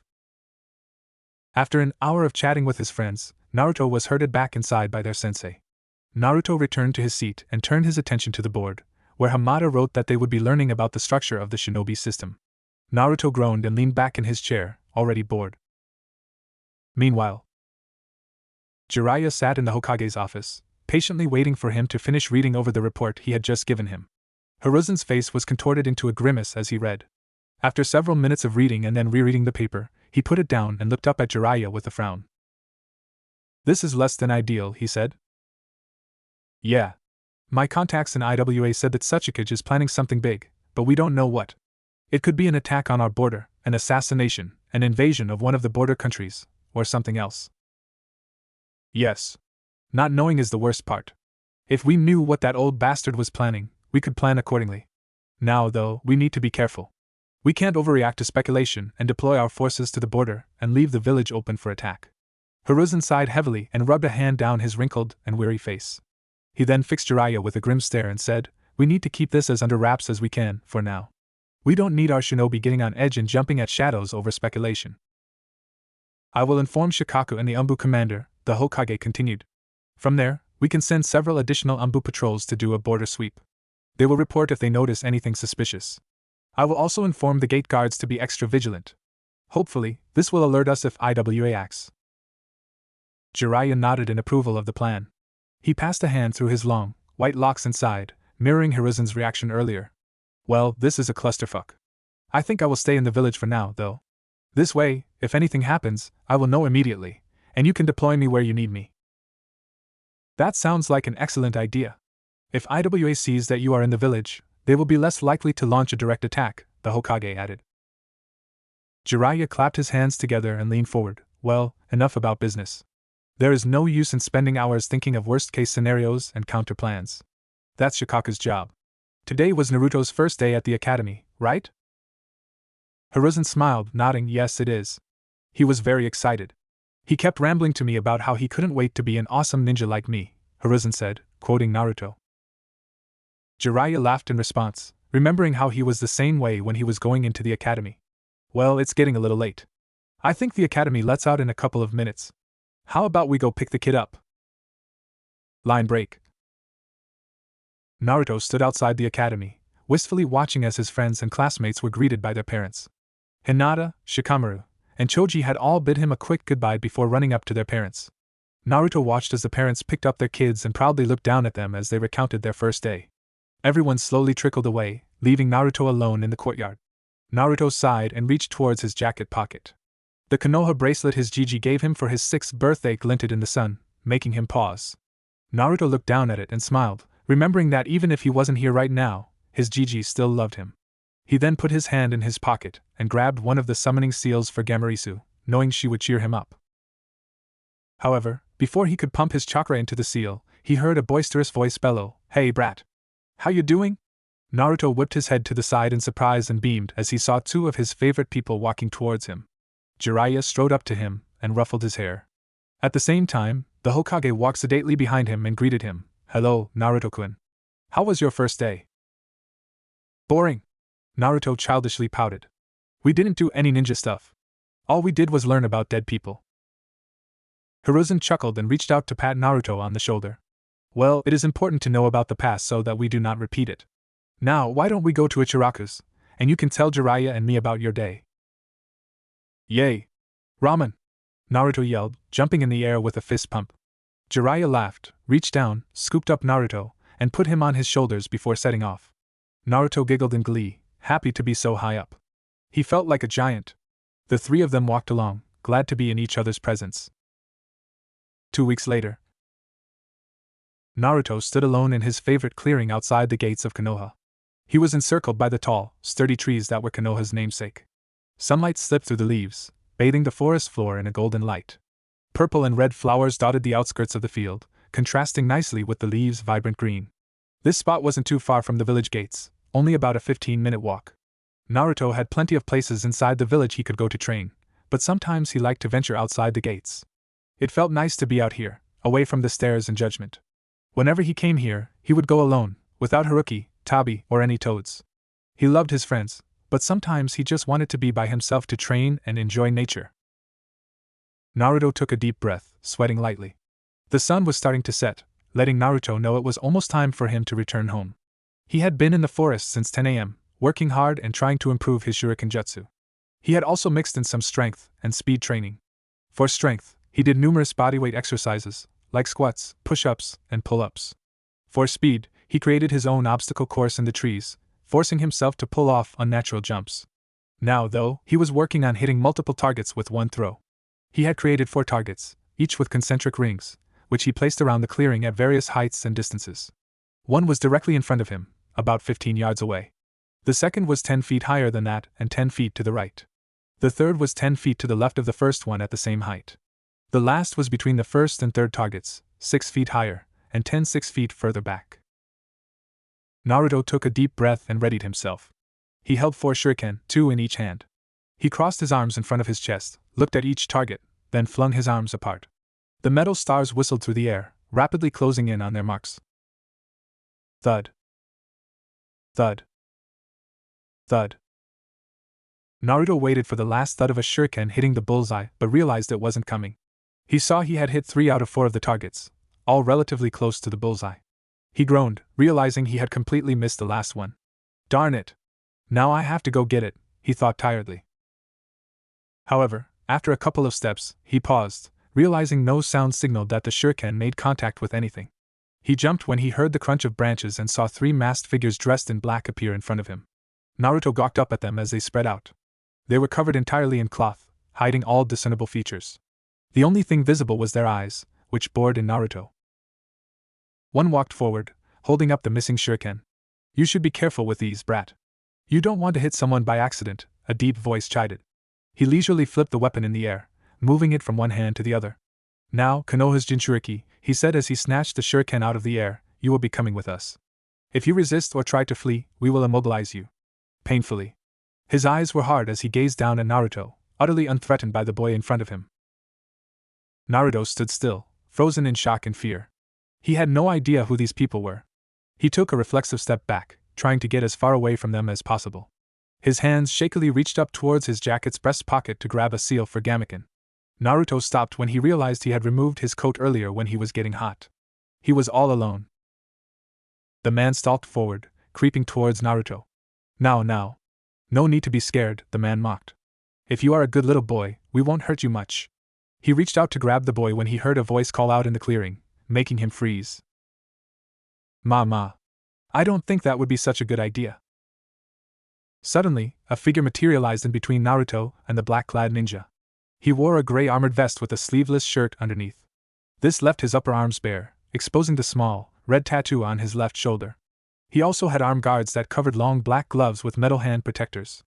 Finally, his face was covered in a white mask with red markings that Naruto noticed looked vaguely like a dog. Naruto stood in awe of the figure in front of him, but he also felt much safer. He had been around the Hokage enough to know what Konoha's Anbu looked. He also recognized this particular shinobi, even if he didn't know his name. The gravity-defying silver hair was a dead giveaway. Without turning around to look at Naruto, the Anbu spoke, Naruto, why don't you run along and leave this to me? I'll even give you an escort. Kakashi grabbed a kunai out of his pouch and quickly sliced his thumb. He slammed it on the ground, eyes still fixed on the 3 in front of him. There was a small puff of smoke, and an enormous bulldog with a light blue vest, a spiked collar, and a Konoha headband appeared in front of Naruto. The animal noticed the enemy ninja and growled before taking a step towards them. Bull, I need you to bring Naruto back to the village right now and take him straight to the Hokage. Bull barked in agreement and turned to Naruto. He picked Naruto up in his mouth and flipped him onto his back before bounding away. Do you really think we'll let him leave? The lead ninja asked incredulously. Yes. The Anbu drawled. I really do. While this was going on, Kakashi was busy analyzing his opponents. He didn't know anything about them, but he did know they were after Naruto. He had been tasked with guarding Naruto today, so he had followed him out to this clearing. The Hokage wasn't too keen about Naruto training outside the village. Still, he was okay with it as long as an Umbu accompanied him. Kakashi had sensed the 3 unwanted guests right before they walked into the clearing. The only thing Kakashi could discern was that there were 2 men and 1 woman based on their physical appearance. He had a suspicion of who they were, but now was not the time to ask questions. It was time to eliminate the threats. Kakashi's red eye flashed beneath his mask, noticing that the 3 shinobi were preparing to go after Naruto. Before they could move, Kakashi flung the kunai he was holding and sped through several hand seals. Kage kunai jutsu. Kakashi called before the 1 kunai he threw turned into 20. The kunai flew towards the 3 targets, forcing them to jump apart. 2 jumped to the right, and 1 jumped to the left. Kakashi leapt towards the soul shinobi. Right before they touched the ground, Kakashi formed a quick half-ram seal and channeled earth chakra through the ground to where he saw the shinobi would land. The ground softened, turning into mud, causing the masked man to slip. Kakashi closed in on the off-balance man and delivered a devastating kick to his ribs, knocking him away from his comrades. The man grunted in pain as he was flung across the field. He rolled to a stop, but Kakashi was not done. Kakashi used a quick shunshin to appear in front of the enemy after they rolled to their feet. Kakashi threw a straight right at the man's unprotected solar plexus, knocking the wind out of him. He gasped and leaned forward, allowing Kakashi to spin behind him and connect with a debilitating left elbow to the temple. The man staggered away, clearly stunned. Kakashi sped ahead, intent on finishing the fight. He grabbed another kunai from his pouch and drove it towards the man's head. The man managed a feeble defense, throwing his hands up as the kunai descended. Blood splattered over the grass as the kunai plunged through the ninja's right forearm, causing him to cry out in pain. Kakashi ripped the weapon out and stabbed at the man's heart. However, before he could connect, an earth wall sprung up between him and his opponent. Kakashi narrowed his eyes in annoyance and jumped back to avoid the stone-covered fist that obliterated where he was standing. As Kakashi landed, he assessed the situation. In front of him were 2 men, the one he'd wounded and the one who tried to crush him with the stone fist. Off to his right, the female had her hands clasped in the snake seal after creating the earth wall. The one he had fought was severely wounded. Kakashi had rendered his right arm mostly useless after piercing him with the kunai. Kakashi was sure that his kick and punch combo to the chest had fractured at least 2 ribs, and his elbow to the temple should have given him a severe concussion. Consequently, his threat level had been thoroughly reduced. He didn't have much more time to think as the man propelled himself at Kakashi, stone fist cocked back. Kakashi swayed to the left, using his Sharingan to predict where the enemy was aiming. The punch narrowly missed Kakashi's head, and he followed it up with a quick snap kick to the lunging man's legs, causing him to stumble. Kakashi raised his hand to deliver a chop to the back of the man's neck, but he was forced to duck as a mud bullet sailed over his head. Deciding to deal with the woman first, Kakashi kicked off the man's back and sped towards her. Kakashi raced through 6 hand seals before ending on the tiger seal. He took a deep breath before rearing back and expelling an enormous fireball at the woman. Fire style, great fireball jutsu. Kakashi thought as the fireball raced across the ground towards the woman, incinerating the grass. The woman countered the fireball by slamming her hands on the ground and raising a protective earth wall. The flame smashed against the wall, but the woman kept her hands pressed into the ground, continually pumping chakra through the wall. However, when the fire subsided, she saw a figure dart around the left side of the wall. She hastily rose up to engage him in taijutsu.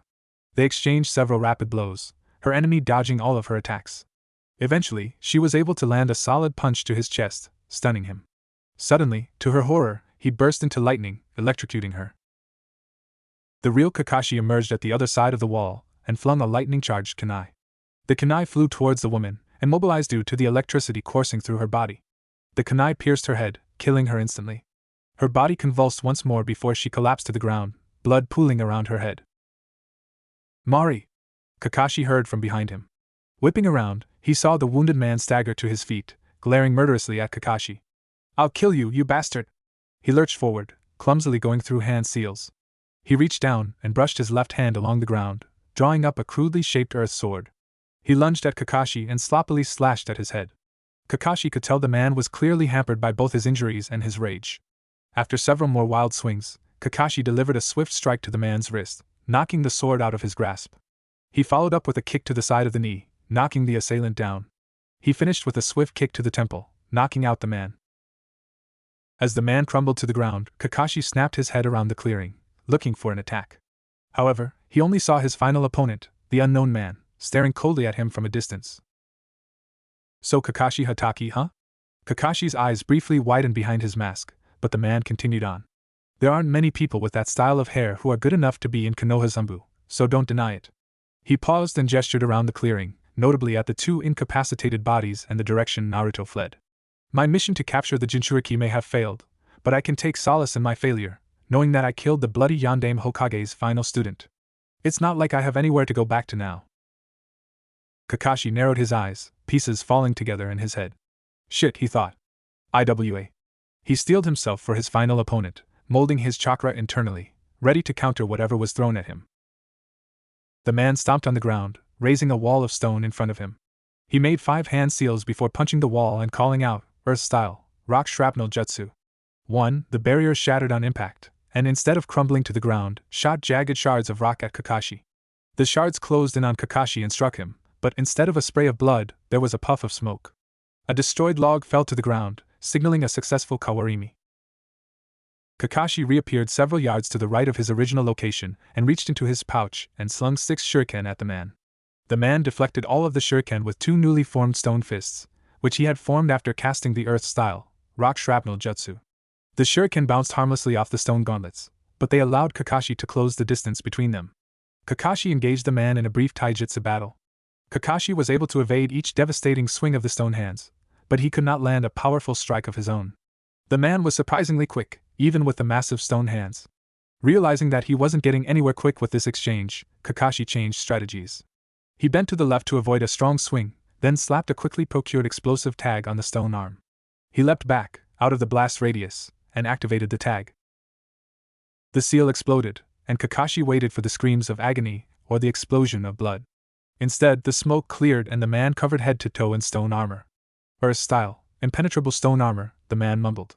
The exterior of the armor was singed from the explosion, but he was otherwise okay. Kakashi didn't have much more time to analyze the technique before the man launched himself at Kakashi with surprising speed. Kakashi ducked under a haymaker to the head, then leapt over a sweeping kick aimed at his legs. However, in the air, Kakashi realized his mistake when he saw a punch aimed at his chest. Kakashi defensively crossed his arms in front of his chest, but he was still rocketed backward by the strike. Kakashi felt his forearms creak from the blow and knew that they would be heavily bruised. Maybe I shouldn't get in taijutsu fight with the guy covered in stone, he thought ruefully. He backflipped away, avoiding an axe kick, and saw the man make several hand seals and slam his palm on the ground. Earth-style, tearing earth turning palm. 3. The ground rumbled before cracking and turning in on itself. Kakashi's had to channel chakra to his feet to prevent himself from falling.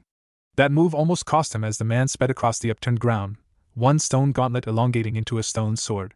Kakashi sped through 4 hand seals and pointed 2 fingers on his right hand at his charging enemy.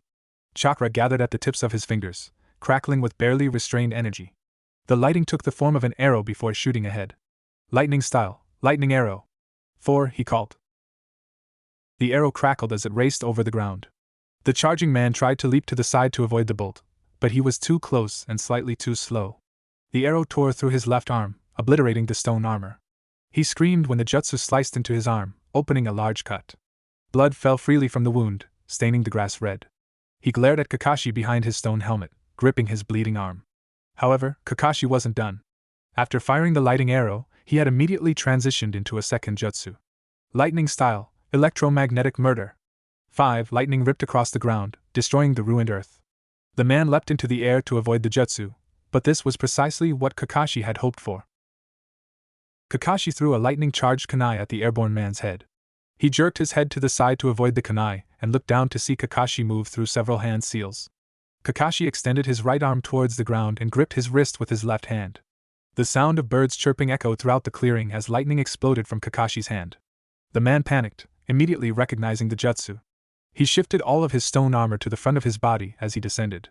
He knew it was a feeble defense at best, but he hoped that the extra chakra and material would slow down the blow to make it non-fatal. He saw Kakashi tense, ready to leap at him, and the man extended a stone blade from his right arm, intent on striking Kakashi when he attacked. However, before Kakashi attacked, there was a puff of smoke, and a kunai clattered to the ground. Kakashi suddenly appeared behind the man, replacing himself with the kunai he had thrown earlier. Normally, it would be impossible to perform a kawarimi while using another jutsu. Kakashi was anything but normal, though. He wasn't considered a prodigy for nothing. Kakashi plunged the Chidori through the right side of the man's back, easily piercing his armor. The man gave a silent cry as they both plummeted to the ground, leaving a small crater upon their impact. The stone armor fell away as the chakra supplying it ceased, and Kakashi pulled his hand from the body. That was a little homage to my sensei, Kakashi whispered. I may not have his Hiraishin, but I think that move is pretty effective, nonetheless. Kakashi reached down and ripped the mask off the bleeding shinobi. Shit, he said aloud. He recognized the body beneath him. This was Ozai Shiuei, an A-rank jonin from IWA. He was suspected of having been involved in several assassination attempts. It was the main reason he was an A-rank shinobi. He was formidable in combat, but he was known as a lethal and effective assassin. It was clear he had been sent to take Naruto because of his infiltration expertise. Kakashi sighed, knowing this would cause trouble. He formed a shadow clone to clean up the mess while he slung the only unconscious body over his shoulder. After the shadow clone had sealed the two corpses into scrolls, Kakashi gave one last look around the clearing before heading to the Hokage's office. He was not looking forward to this debrief at all.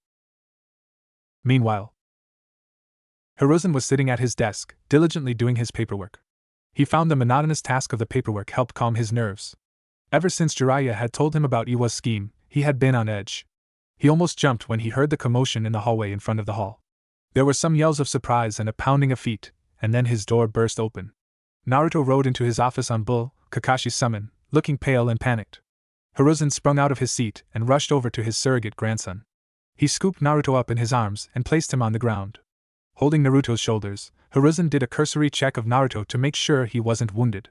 He was glad the boy had no visible wounds, but the boy was slightly shaking in his arms. What happened, Naruto-kun? Hiruzen asked calmly, trying to not scare the boy any further. I was training in the forest and some guys or ninjas or people dressed in black jumped out of the trees. They were all around me, and I didn't know what to do. I started backing up. I was so scared, GG. They tried to take me. They said some stuff, but I wasn't listening. I'm pretty sure they told me to come with them, or they'd hurt me. But then some guy or Umbu or someone with silver hair jumped in front of me. He started talking to the guys and then told me to run. He summoned this giant dog who grabbed me, then we ran away. We came here right away, Naruto stammered. Hiruzen had a little trouble deciphering the distraught boy's words, but he got the gist. Some people had tried to kidnap Naruto, and Kakashi had stepped in. He got a sinking feeling in his stomach and suspected who was behind this. The Hokage soothingly rubbed Naruto's back as he discreetly bit his thumb and placed it on the ground. There was a small puff of smoke, and a miniature monkey arrived. Go get Jiraiya right now. Tell him it is an emergency, and he needs to come immediately, Hiruzen whispered, trying not to disturb Naruto. After the monkey disappeared, Hiruzen turned to the wide-eyed Naruto. He gently picked up Naruto and placed him on the couch in front of his desk. He then slowly removed his Hokage's robes and draped them over Naruto's shoulders. Hiruzen sat down next to Naruto and wrapped him in a one-armed hug. It's okay, Naruto-kun. I am here now. No one will harm you now. Simultaneously, with his free hand, the Hokage was signing to his Umbu to support Kakashi immediately and see if there were any other IWA shinobi in the area. The hidden Umbu in the office blurred away after their leader finished. Soon after the Umbu had left, there was a puff of smoke in the office, and an irritated Jiraiya appeared. What do you want, sensei? I was doing my research. Jiraiya trailed off at the end when he saw a shaking Naruto, shrouded in the Hokage's robes sitting on the couch. Jiraiya immediately sobered and looked at Hiruzen. What happened? He asked coldly. Maybe I can help explain, a voice sounded from the window. The room's 3 occupants turned to see who the new arrival was. They immediately relaxed when they saw a familiar shock of silver hair. A slightly bloody Kakashi slipped into the room and unceremoniously dropped the unconscious shinobi on the floor. Umbu-san! You're okay! Naruto cried, elated that his protector was okay. Kakashi inclined his mask in Naruto's direction. Yes, I am Naruto-kun. No need to worry about me, he reassured. I grabbed your jacket, by the way, he said before tossing an orange jacket at Naruto. Naruto snatched the jacket out of the air and clutched jacket to his chest. He then fumbled with the pockets before grabbing a piece of paper. He quickly channeled chakra through the seal, and a familiar toad appeared in his lap. Gamaken took in his surroundings and saw that his best friend was clearly distraught. What's wrong, Naruto-san? Are you okay? He asked worriedly. Naruto nodded, seemingly unable to speak at the moment. Gamaken sensed this and jumped atop Naruto's head. He knew this was Naruto's favorite spot for him to sit, so he knew that this would comfort him. He felt Naruto slightly relax after he felt the familiar presence on his head. Kakashi looked at the Hokage and spoke, I'd be happy to debrief, but I think it would be best if we kept this on a need-to-know basis. He gave a pointed look at Naruto, and Hiruzen got the hint. Hiruzen turned to Naruto and gently squeezed his shoulder to get his attention. Naruto-kun, why don't you stay at my house tonight? You can sleep in the guest room next to mine. Naruto nodded, relieved that he would be close to his Jiji. Hiruzen formed a shadow clone to escort Naruto and Gamaken to his home. They departed, the long Hokage's robes trailing behind Naruto. After the door shut behind the departing trio, Hiruzen rose from the couch and moved to sit behind his desk. He sank into the chair and wearily sighed, rubbing his face. Hiruzen steeled himself and turned to look at Kakashi. Explain.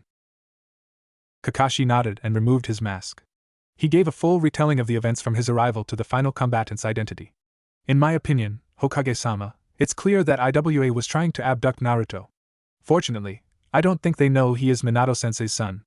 Unfortunately, they know he is the Jinchuriki of the Kyuubi, Kakashi finished. Well, I guess we know what IWA was planning, Jiraiya commented dryly, earning a glare from Hiruzen. Damn it all, Hiruzen said, pounding the table. I should have known that old bastard would have done something like this. He's clearly preparing for something big. It's the only reason he would try and seize another Jinchuriki. Hopefully, this guy, Kakashi kicked the unconscious man on the ground, eliciting a groan of pain, will be able to provide some information. Hiruzen grunted in agreement. I'll have him taken to Ibiki or Inoichi immediately, along with the two corpses. The two of them will be able to gather something useful between these three. I'll create a plan of action after I have more information. Sounds good to me, Jiraiya supplied, but we need to figure out what to do with Naruto. He paused before continuing, you saw how shook the kid was. This clearly rattled him. We need to do something for him. We can't leave him alone right now. I agree. I don't know if Naruto caught that they called him a Jinchuriki, but I hope not, Kakashi added. You are both right. From now on, Naruto is prohibited from leaving the village. I will increase the watch kept on him, and I will assign a new bodyguard for Naruto that will have a more visible presence. He or she will accompany him around the village and develop a bond with him. I have some candidates in mind, but I would be happy to take suggestions. Kakashi braced himself and stepped forward. He took a deep breath and spoke, I will do it, Hokage-sama. Hiruzen smiled at him, but Kakashi continued on. It is time I conquered my demons. I cannot live in the past anymore and let my fears control me. Let me watch over Naruto, Hokage-sama. Hiruzen smiled, nodding proudly at the young Anbu captain. He had hoped that Kakashi would volunteer himself. He didn't want to have to force the boy to watch over Naruto, but he was clearly the best choice. He was one of the strongest ninja in Konoha, and he was one of the few who genuinely cared for Naruto. He saw him as more than just a Jinchuriki. Very well. Kakashi, you will watch over Naruto the majority of the time. Effective immediately, you are removed from the Anbu Corps. To truly watch over Naruto, you will need to leave your mask behind. However, you will still be expected to conduct missions. This was a brazen attack on our borders, and we will need one of our most recognizable shinobi out in the field. Kakashi nodded, resigned to leaving Anbu. He enjoyed being in the Corps. He cherished his comrades and was proud of the work he did to protect his village. Now, though, he needed to build a new bond he would cherish and protect a person he had been ignoring for too long. Well, that's all fine and dandy, but we need to do more. The kid will be protected, but it won't be long before he's put in danger again. It's our worst kept secret that Naruto is a Jinchuriki, but it's still concerning to realize that IWA knows. He needs to be trained to defend himself, should he need to. I'd teach him myself, but I can't stay in the village for much longer. I need to head out and see if this IWA incident is an isolated event, or the start of something bigger. I can also train him while I'm watching him, Kakashi chimed in.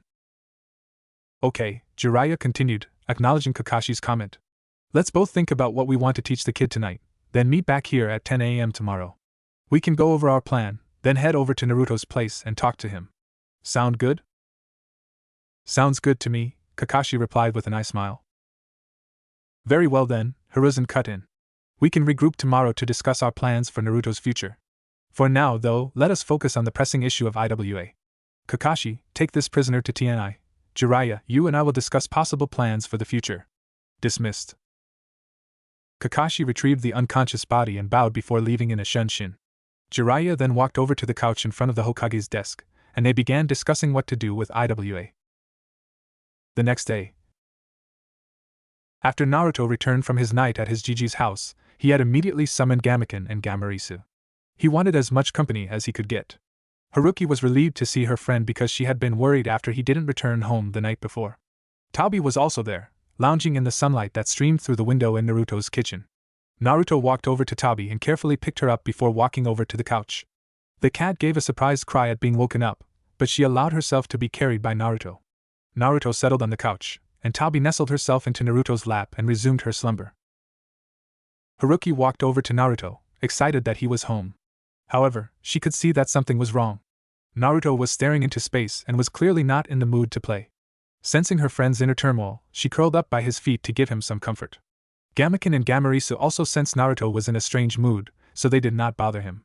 Gamaken hopped on top of Naruto's head and relaxed, while Gamarisu perched atop Haruki. Even though Naruto was surrounded by his companions and in his apartment, his mind was miles away. He couldn't stop thinking about what happened yesterday. He had been shaking for hours afterward and was very restless.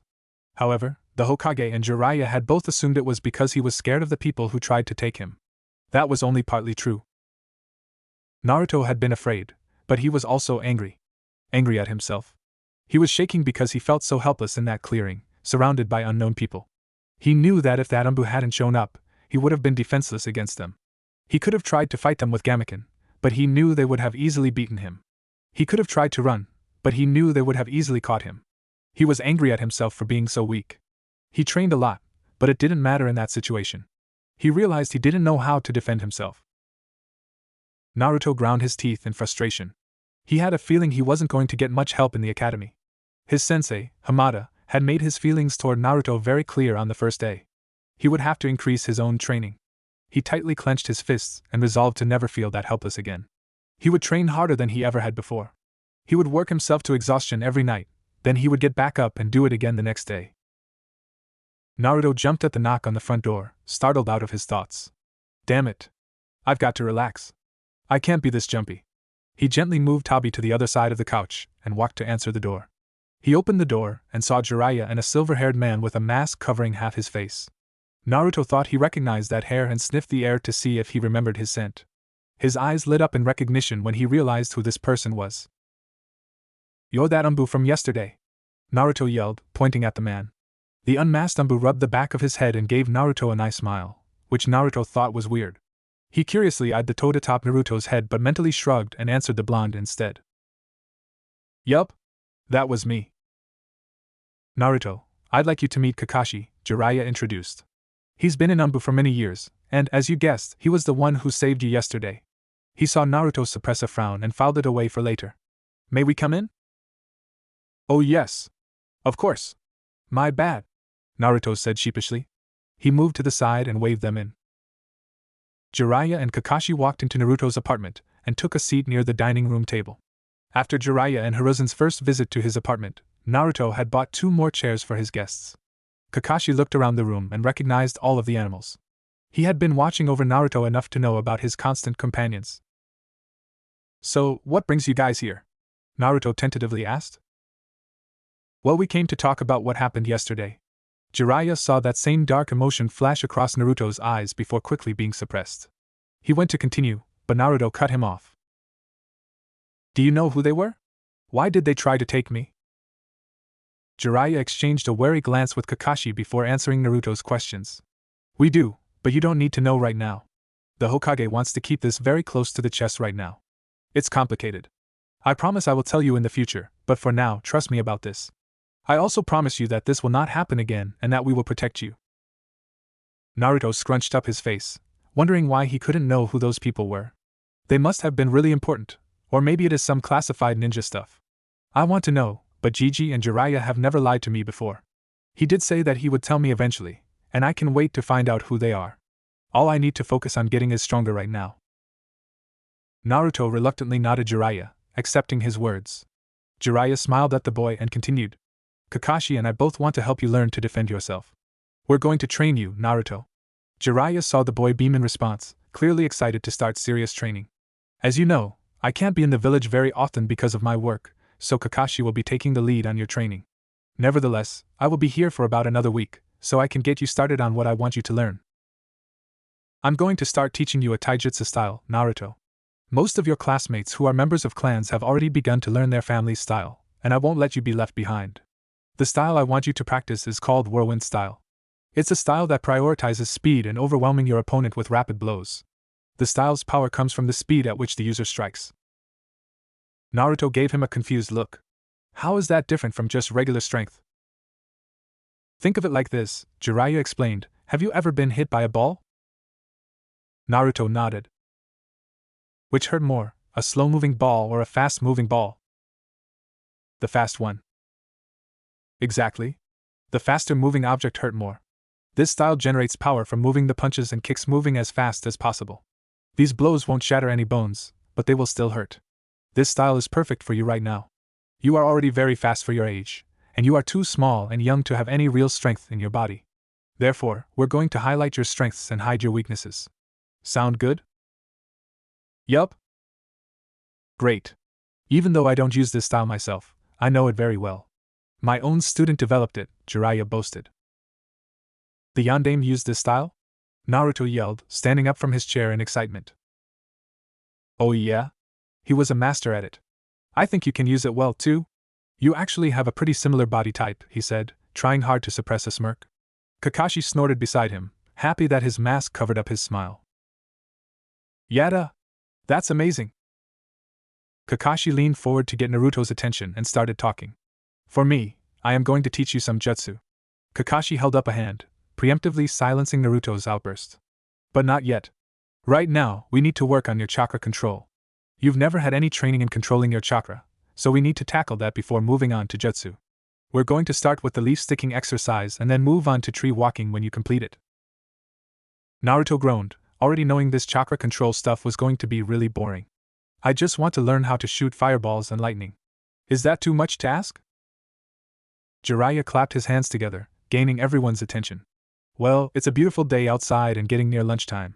Let's go get some food and take it to Training Ground 4, our designated training ground, and have a picnic. Everyone is invited, he said, gesturing to the toads and pets. Sounds great to me. Let's go, Databeo.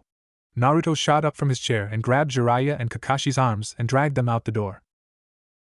4 months later. 4 months after his failed abduction, Naruto sat in his classroom at the academy. However, today was different from every other day he had been here.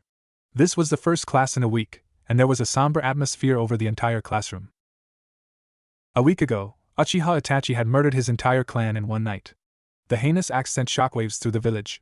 It was mind-boggling to think that one of the village's most powerful clans had been wiped out by one person. The fear that Itachi could come back paralyzed the village. Families kept their kids home. Businesses closed.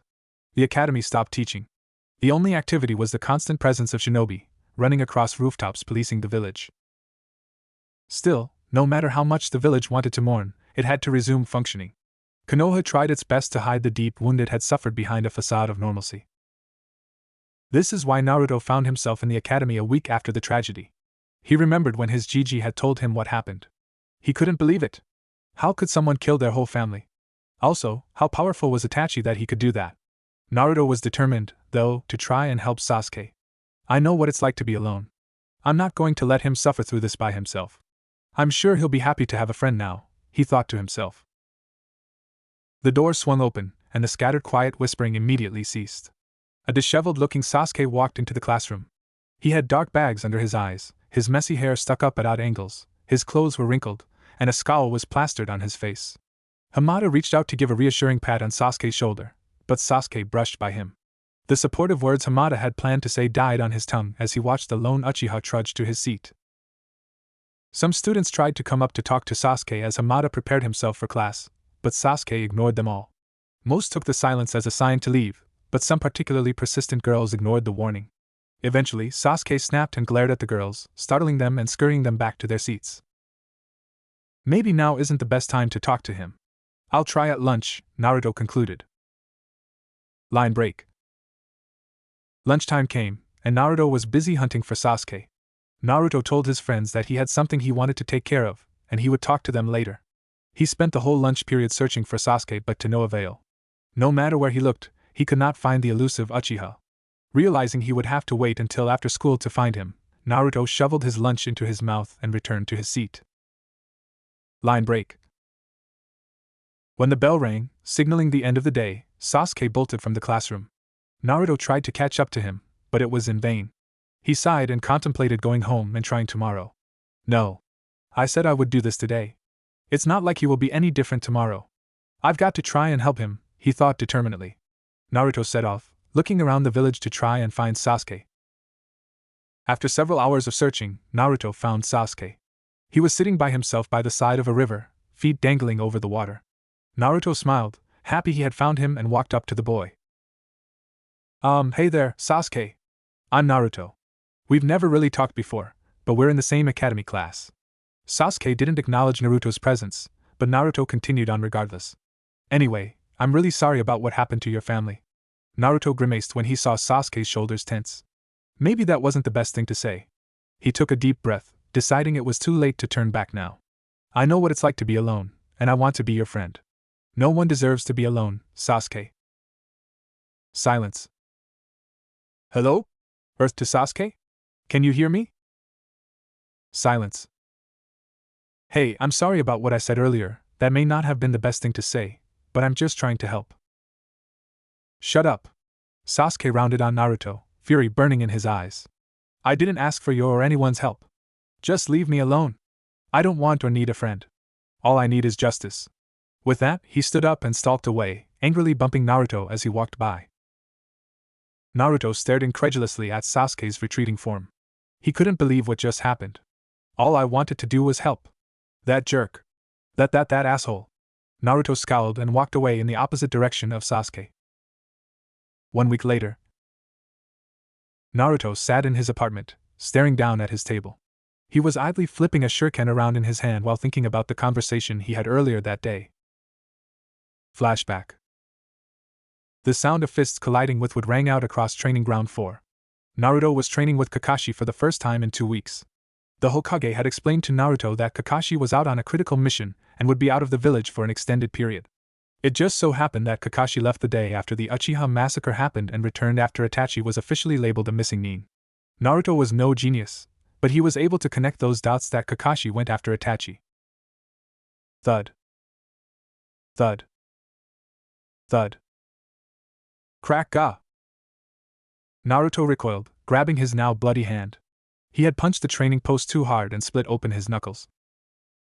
Are you alright, Naruto? You seem distracted today? Kakashi calmly asked. I'm fine, Naruto dismissed. Don't lie to me. Fine.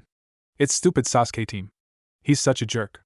There are so many people trying to be kind to him and be his friend, and he keeps rejecting them all. Every day, girls just throw themselves at him, fawning over his good looks and mysteriousness. And every day, he harshly rejects them, telling them to go away. Adults try and talk to him and offer him gifts, and he brushes them off. He's got all this attention and people caring about him, but he treats them all like dirt. Naruto yelled. He looked down, clenching his fists. He continued, more quietly this time, I know he's alone now, and I know he's hurting. But, he's throwing away everything I've ever wanted. I know what it's like to be alone and try to befriend him, but he ignores me every time. I know his pain, but he won't let me help. Kakashi stared down at him, considering Naruto's words. He then gave Naruto a nice smile and said, That's true. You do know what's it like to be alone. Naruto smiled, happy that Kakashi was taking his side. But you don't know what it's like to lose everything. Naruto's eyes widened in shock, not expecting that response. He opened his mouth to speak, but Kakashi cut him off. You do know what it's like to have nothing, but you don't know what it's like to have everything taken from you. I'm not trying to be insensitive, Naruto, but you never had anything to begin with.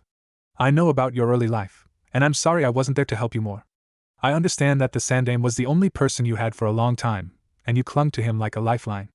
Now though, you have a lot of people. You have the Hokage, Jiraiya, me, your pets, the toads, and your friends at school. Sasuke grew up in a clan, surrounded by family. He had a brother that loved him, cousins to play with, and a mother who doted over him. He knew what it was like to feel love.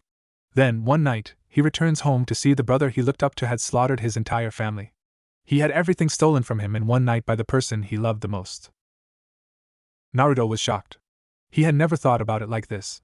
Kakashi sat down on the grass and beckoned Naruto over to him. Here, let me take care of that cut. Naruto walked over to Kakashi and sat down next to him while he wrapped his hand. You know, Kakashi abruptly said, interrupting the silence, I was one of the first ones to arrive at the Uchiha compound that night. When I got there, I saw bodies strewn about, the streets overflowing with blood. I saw entire families massacred in their living rooms. And amid all of this devastation, I found one boy kneeling in the middle of the street. He was covered in blood, his white shorts stained red. I ran up to him to see if he was alive. When I got to him, he looked at me with wild bloodshot eyes, then collapsed in my arms. That boy was Sasuke. Kakashi stood up, finished with the bandage. Training is over for today. I'll see you tomorrow, Naruto-kun. Think about what I said. With that, he left in a shunshin. End flashback. Naruto kept replaying that conversation in his mind. He had been so jealous of the attention that Sasuke was getting that he never thought about what Sasuke was feeling.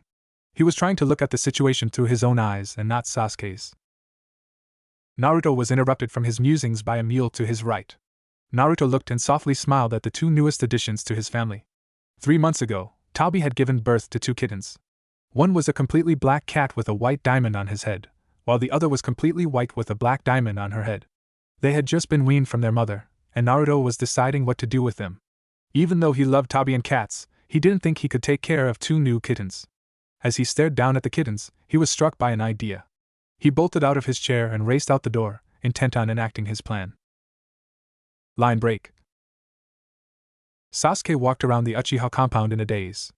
People kept telling him he should leave this place and get away from the death, but he refused. If he left his home, he'd be leaving behind his family. Sometimes it was tempting, though. Even though the streets had been cleaned and the shops fixed, he couldn't shake the memories that flashed through his mind. Sasuke passed by a candy shop he had frequented as a kid. Sasuke tried to recall the fond memories he had there, but all he could see was the body of the owner lying in front of his store. He passed by one of his cousin's house and tried to remember the times he went to dinner there. All he could remember was the sight of his uncle's broken body hanging out of the window, blood steadily dripping on the ground. It was like this everywhere he went. Everyone he saw reminded him of his family and friends. Every adult who came up to him with pathetic apologies was replaced with a family member's body. Every girl that came up to him was replaced with his cousin's body, her eyeball dangling from her skull.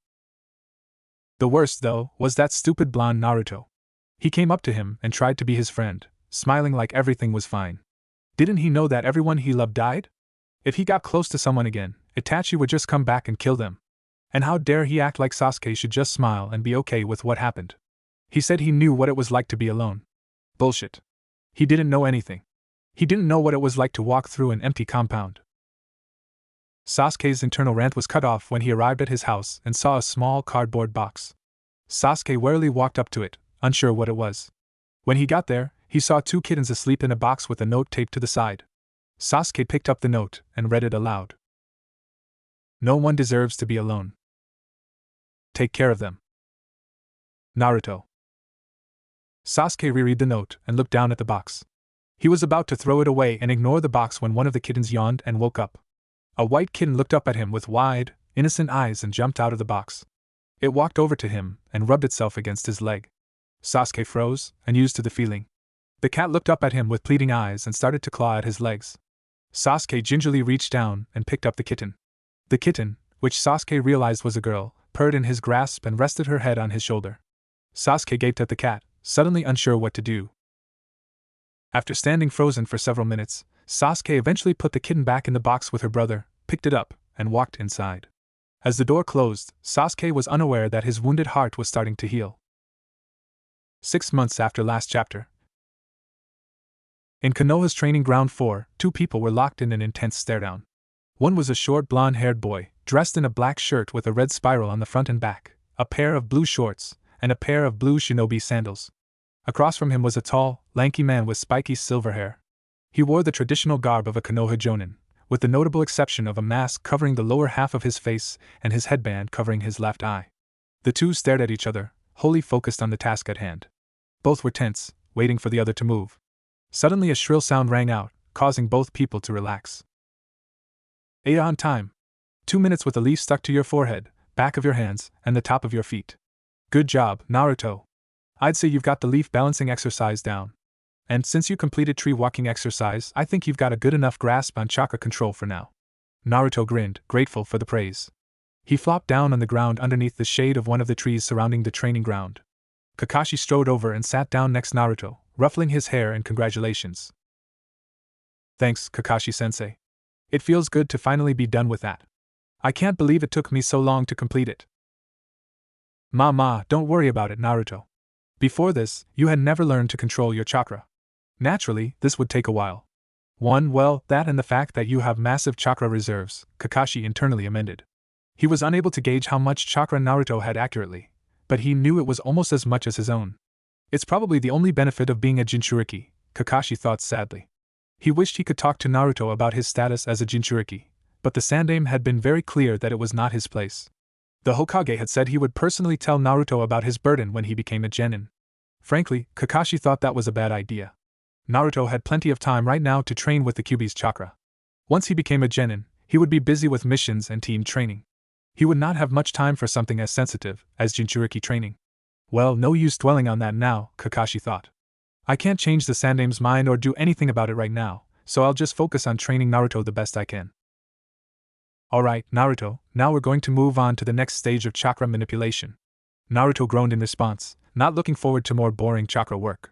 Kakashi chuckled and patted him on the back. Don't worry, Naruto. I am sure you are going to like this. We're beginning elemental chakra manipulation. Naruto brightened up at this, excited to start learning some jutsu. Yada! I'm going to learn how to shoot fireballs and make earth monsters, he yelled, fantasizing about all the cool things he was going to do. His eyes glazed over as he pictured himself, rescuing a kingdom while raining fireballs down on enemies. Kakashi looked fondly at Naruto. His innocence and excitement were contagious, and it was nice to see him so happy after his tough childhood. Well, not exactly. First, we need to find out what your affinity is, Kakashi stated, interrupting Naruto's daydreams.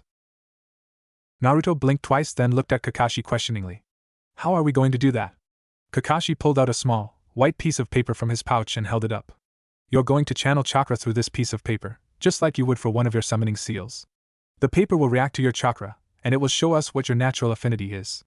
If the paper catches fire, your affinity is fire. If it splits in half, it's wind.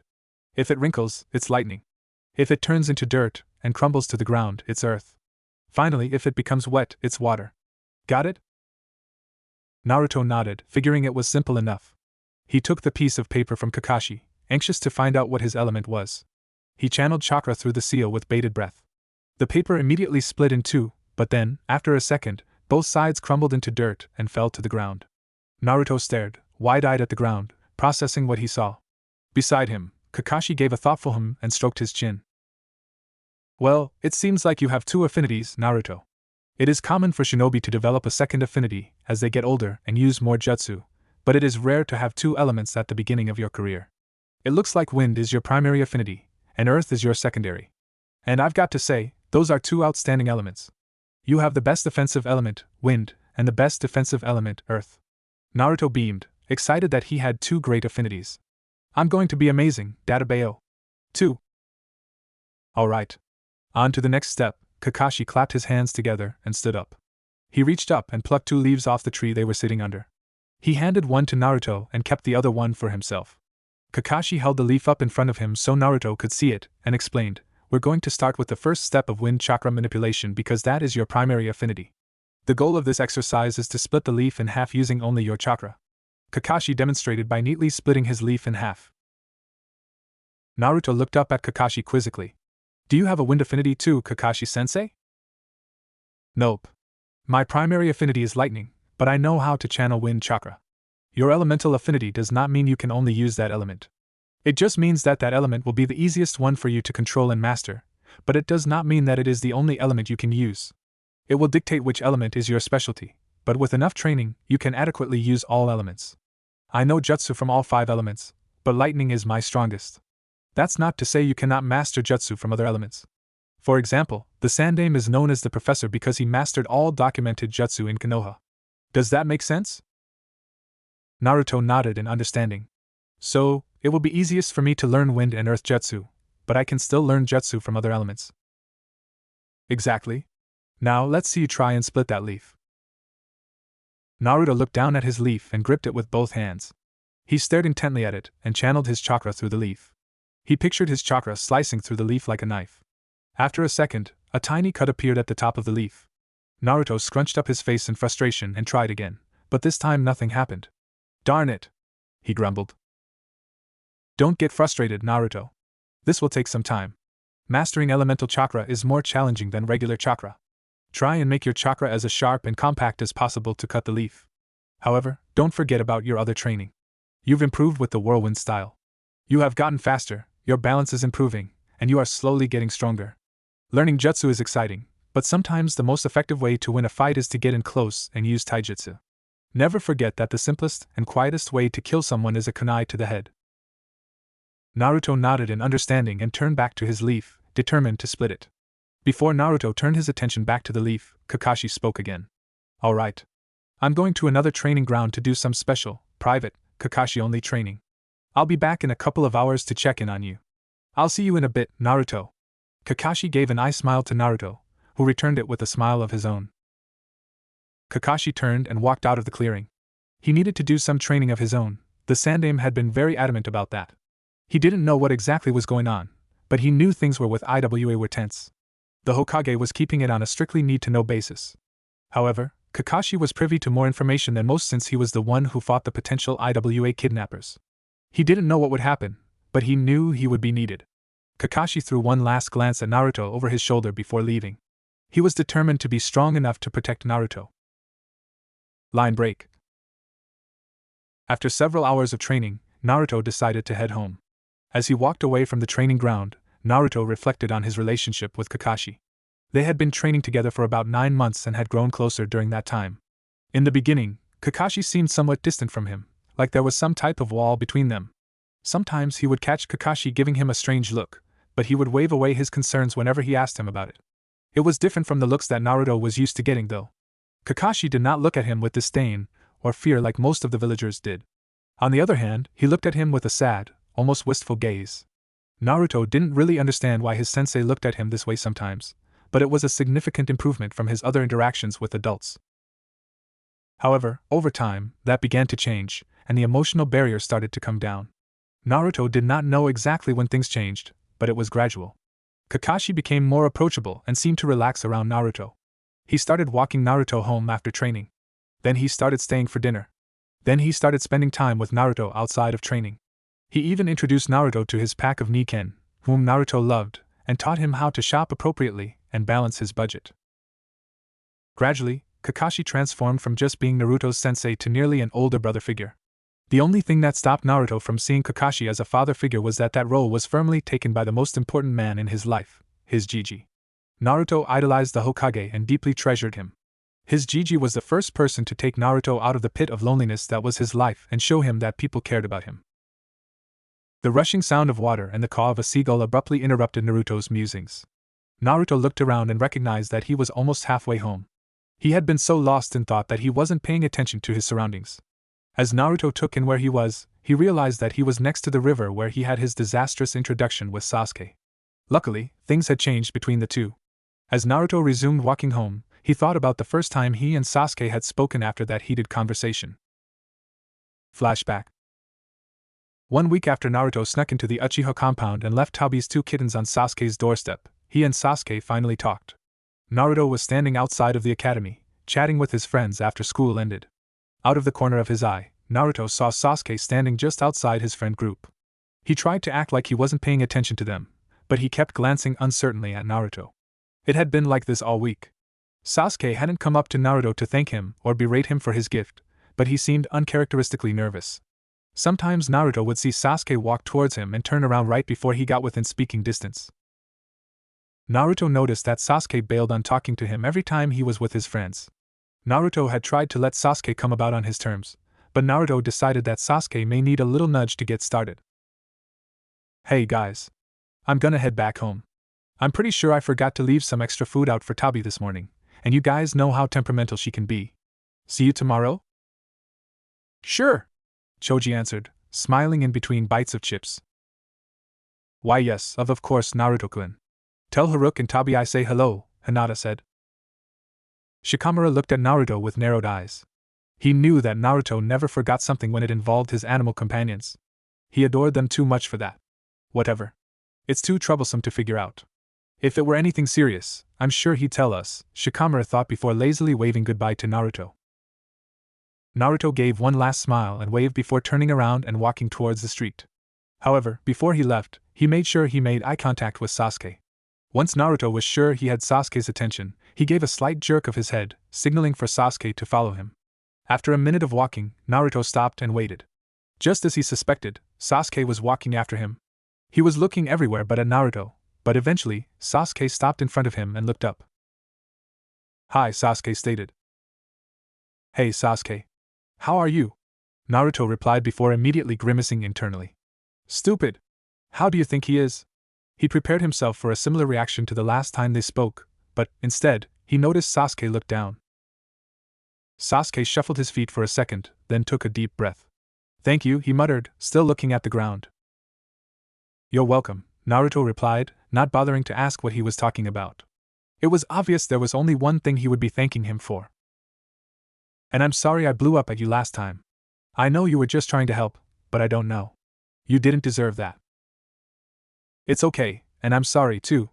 I wasn't exactly the most patient person in the world last time, which definitely didn't help things," Naruto replied, sheepishly rubbing the back of his head. An uncomfortable silence hung between the two, either sure what to say next. After several seconds, Naruto broke the silence. "So what did you name the kittens?" Sasuke looked up, grateful for the new topic. "Shiro and Kuro." Naruto squinted his eyes in thought, and then gave Sasuke a deadpan stare. "You named your cats White and Black? That's boring." A slight blush colored Sasuke's face, and he grumbled, "I thought it sounded good." Naruto laughed at Sasuke's lame answer, earning a scowl from Sasuke. After he reined in his laughter, Naruto looked back at Sasuke. "Can I go see them? They lived with me for a while." Sasuke paled in response, and a pained expression flashed across his face. "No," he quickly responded. A week ago, Naruto would have gotten angry at Sasuke's response, thinking it was rude. However, now, Kakashi's words came to mind. Naruto remembered his horrifying description of the Uchiha compound after the massacre, and that Sasuke's brother had caused it all. Now, Naruto understood that Sasuke was not ready to let someone into his home. He was not ready to act like everything was okay. Naruto saw Sasuke start to turn away and stopped him.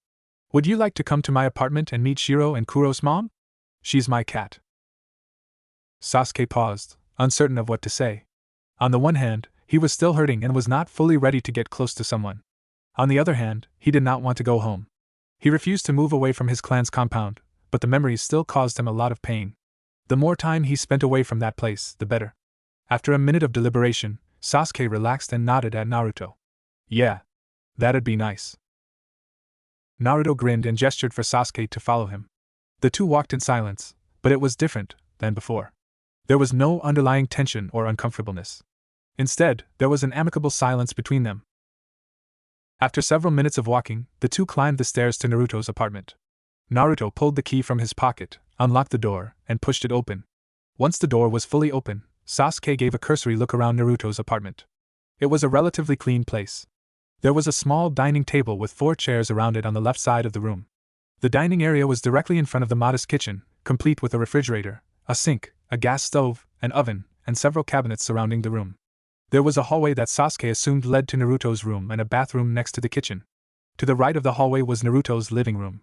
It had a dark green couch, a comfy-looking leather armchair, a bookshelf, and a cat tree. The apartment was well lit by numerous windows, allowing a lot of natural light to flood in. The two were greeted by a dog's excited barking and pounding footsteps as Haruki rushed towards Naruto. Naruto laughed as Haruki leapt on him and started licking his face. "Hey there, girl. How are ya? I miss you, too," Naruto beamed and rubbed his friend's head. After she stopped licking Naruto, Haruki noticed the other person standing in the doorway. She padded towards Sasuke and sniffed him. He was unfamiliar to her, but it was clear that he was a friend of Naruto's. She decided that any friend of Naruto's was a friend of hers and barked a greeting to the new arrival. Sasuke gave her a small smile in response and tentatively rubbed her head, imitating Naruto's actions. "This is Haruki. She was my first roommate," Naruto said fondly. Naruto then gestured to the window where Tabi lay. "This is Tabi. She's the mother of your 2 kittens."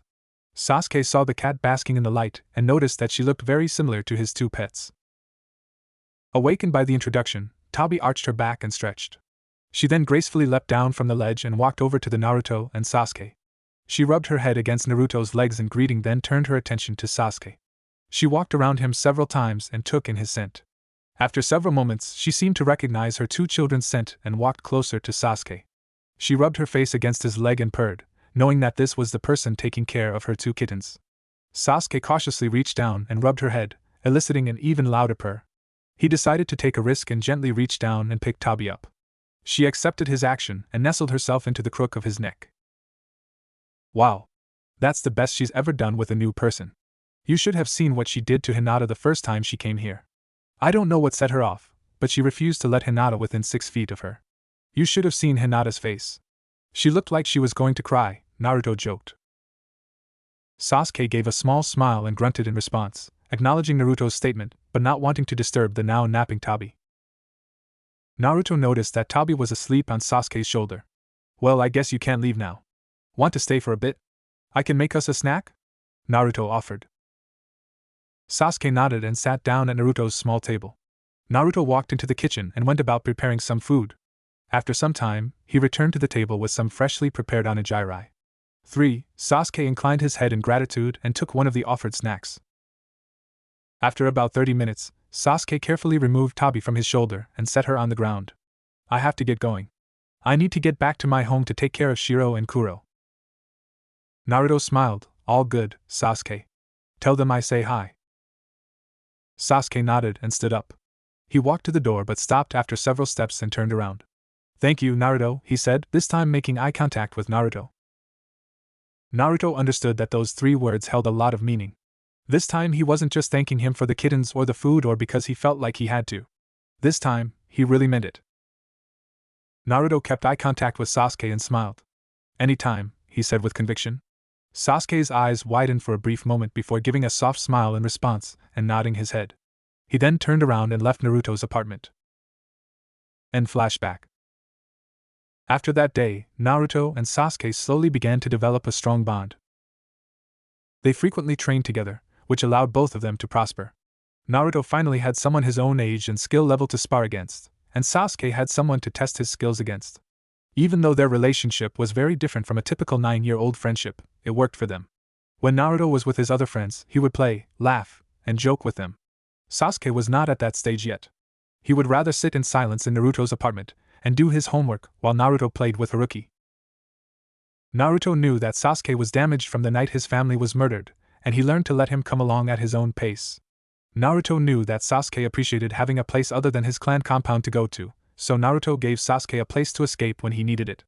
Naruto had once tried to broach the topic of the massacre, but Sasuke had promptly shut him down. After that, Naruto never mentioned that night, but he knew Sasuke would bring it up when he was ready. A couple weeks after Sasuke's first visit to Naruto's apartment, Naruto had introduced Sasuke to his toad summons. Sasuke was slightly surprised by the talking toads, but he quickly got over it. He knew that summons were a useful tool in the ninja world, so the shock of his friend having a summons soon wore off. Sasuke got along well with Gamaken. He found the toad to be quiet, kind, and respectful, which fits Sasuke's personality well. Gamarisu, on the other hand, greatly annoyed Sasuke. The energetic toad thought Sasuke was too serious and boring, and she made it her mission to make him loosen up. She was intent on making him laugh or get a positive reaction out of Sasuke. The only response she got, however, was one of annoyance. Even though Sasuke bonded with Naruto, he did not have the same progress with the rest of his classmates. Sasuke was still introverted and did not do well with large crowds. That was part of the reason he found his fangirls so frustrating. They crowded him and kept pandering for his attention. He found them very shallow and selfish. They only cared about their desires and only pursued him because they thought he was cute or mysterious or dark and handsome. They smothered him, and Sasuke hated being smothered. Sasuke was also very proud. He was incredibly driven and wanted to be the best. Naruto didn't know exactly why Sasuke was so determined to improve, but Naruto had a suspicion. Because of his drive, Sasuke had progressed much quicker than his classmates. He knew he was talented and more skilled than his classmates, and it had started to inflate his ego. However, his relationship with Naruto had nipped that potentially toxic flower in the bud. In Naruto, Sasuke found someone his age who was just as skilled as, or better than, him. He found someone who pushed him to become better, but not in the way his brother did. With Itachi, Sasuke was driven to improve out of hatred for his brother and an obsessive desire to destroy him. With Naruto, Sasuke found a friendly rival who congratulated him when he did well and supported him even when he failed. Even more, Sasuke's immense pride in his clan and belief that they were superior took a significant blow when he trained with Naruto. Sasuke saw that Naruto, a boy born from nothing with nothing and no one, was just as skilled as him. He saw how Naruto trained hard every day, and, even with no innate gifts or bloodlines, improved by leaps and bounds. Sasuke did warm up slightly to some people, however. Due to his incessant badgering that Sasuke meet his other friends, Naruto had finally introduced Sasuke to Hinata, Ino, Shikamaru, and Choji. Sasuke got along best with Hinata because she was one of the few girls who was not in his fan club, as Naruto called it. Sasuke had a suspicion of why but decided it wasn't his place to talk about it. He was confused by Ino because she seemed to have two different personalities. Around Sakura and the other girls in his class, she was just another vapid, shallow fangirl. However, around Naruto, she was friendly, cheery, and seemed much more interested in the blonde than him. He found Shikamaru and Choji pretty dull, to be honest. He thought Shikamaru wasn't driven enough, and Choji just did whatever Shikamaru wanted to do. But he still acted friendly enough around them to appease Naruto. Naruto appreciated this. Even though he wasn't the most emotionally intelligent person, he developed a strong ability to read Sasuke. He could tell what Sasuke was thinking most of the time, even if Sasuke didn't verbalize it. He knew how to read between the lines with his most complex friend. Naruto passed by a small flower shop on his way home, and that, combined with his current train of thought, made Naruto think of another notable milestone in his and Sasuke's relationship: the first time he visited Sasuke's home. Flashback 3 months after Sasuke visited Naruto's apartment. Training Ground 4 was serenely quiet on a warm, sunny day in Konoha. One could see rabbits relaxing around the clearing, squirrels nibbling on nuts, and birds perched atop the battered training posts. However, the calm did not last. A rustling of leaves and the snap of branches alerted the occupants of the training ground to evacuate. Seconds later, as the sounds grew louder, two blurs flew out of the forest and landed on the grass, one slightly before the other. Ha! Pant pant, that one definitely goes to me, pant pant, Naruto gasped between deep breaths of air, his hands on his knees. Sasuke grunted, trying and failing to hide that he was similarly exhausted. Naruto walked over to the training posts and laid down on the ground, welcoming the cool grass on his sweaty neck. He and Sasuke had just finished a grueling obstacle course race in the forest. They had created the course a couple of weeks ago and did it fairly regularly. The course tested their speed, agility, and skill with shuriken and kunai. That part was Sasuke's idea. Halfway through the race, they had to hit 6 targets with shuriken before moving on. Every week they raced, the competition driving them to improve, and this week, Naruto had won by a slim margin. Their races usually ended in very close finishes. The two pushed themselves to their limits, knowing that one misstep would lead to defeat. Sasuke followed Naruto to the training posts and sat next to him, his back resting against the wood. The two of them sat in silence for several minutes as they caught their breaths. After they cooled down, Naruto stood up and offered his hand to Sasuke. "It's getting late. Want to head back?" Sasuke nodded in response and gratefully took Naruto's hand. They collected their belongings from around the clearing and started walking towards their respective homes. As they walked, Naruto could tell something was on Sasuke's mind. Something was bothering Sasuke, but Naruto didn't ask him about it. Naruto knew better than to try and force Sasuke to talk about something he didn't want to. So, Naruto left Sasuke alone and put his hands behind his head as they walked in silence. When they got to the spot where they would usually split up to go to their respective homes, Sasuke stopped. Naruto stopped as well and patiently waited for his friend. Sasuke took a deep breath, steeled himself, and looked up at Naruto. "Would you like to see Shiro and Kuro?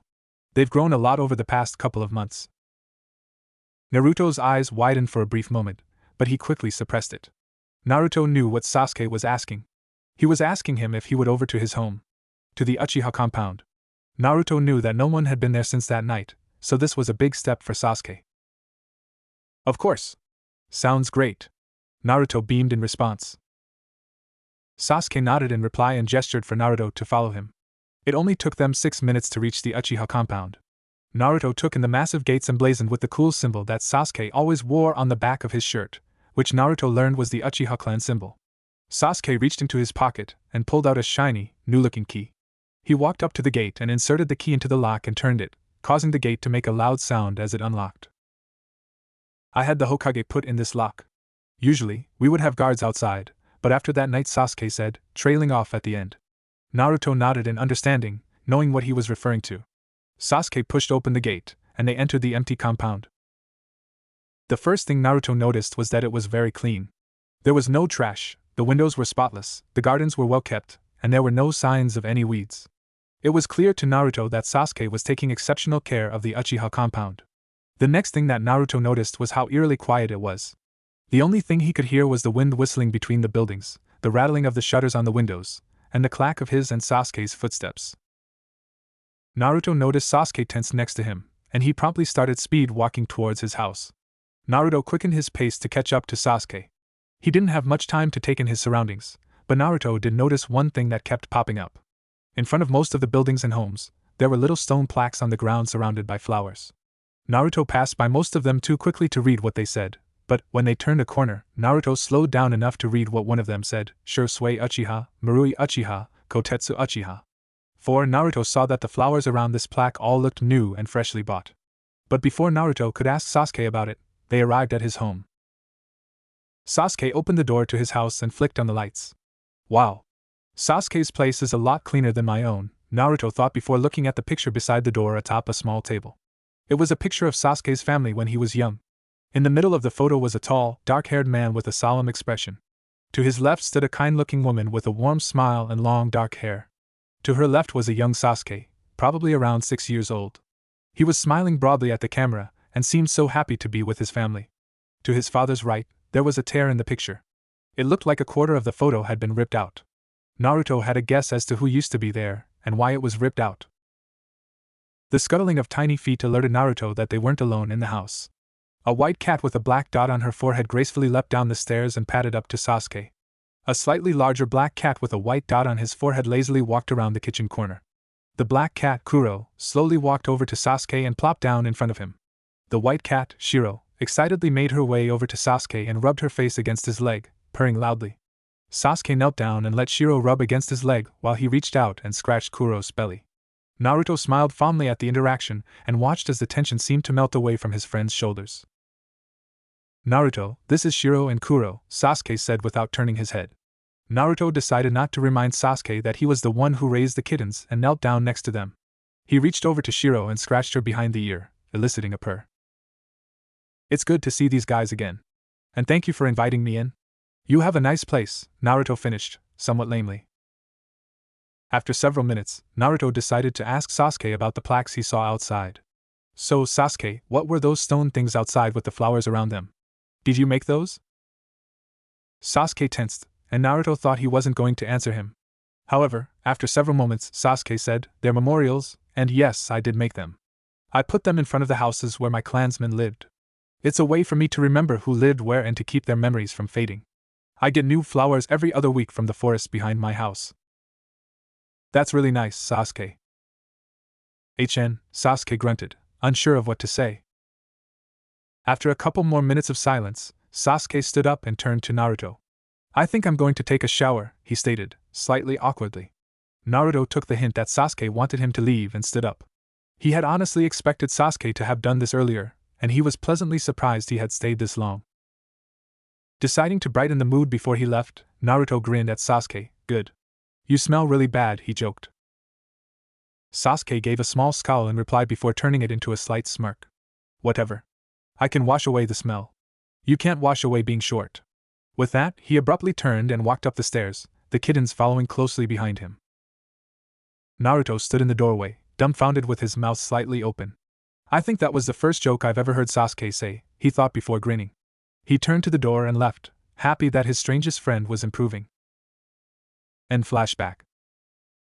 After that day, Naruto thought Sasuke seemed more relaxed around him. It appeared that by welcoming Naruto into his home, Sasuke had reached a significant emotional milestone. Sasuke was more relaxed, but this wasn't to say Sasuke was cracking jokes all the time or turned into a bright and cheery boy. He was still reserved and generally quiet, but he did have a dry sense of humor. Naruto was glad that Sasuke was coming out of his shell but slightly annoyed that he seemed to be the butt of most of Sasuke's jokes. If he mentions my height one more time, I'm going to punch him in the face, he internally grumbled. As far as Naruto knew, he was the only one who saw this side of Sasuke. He was the only one who had been to Sasuke's home, and he was the person Saki seemed most comfortable around.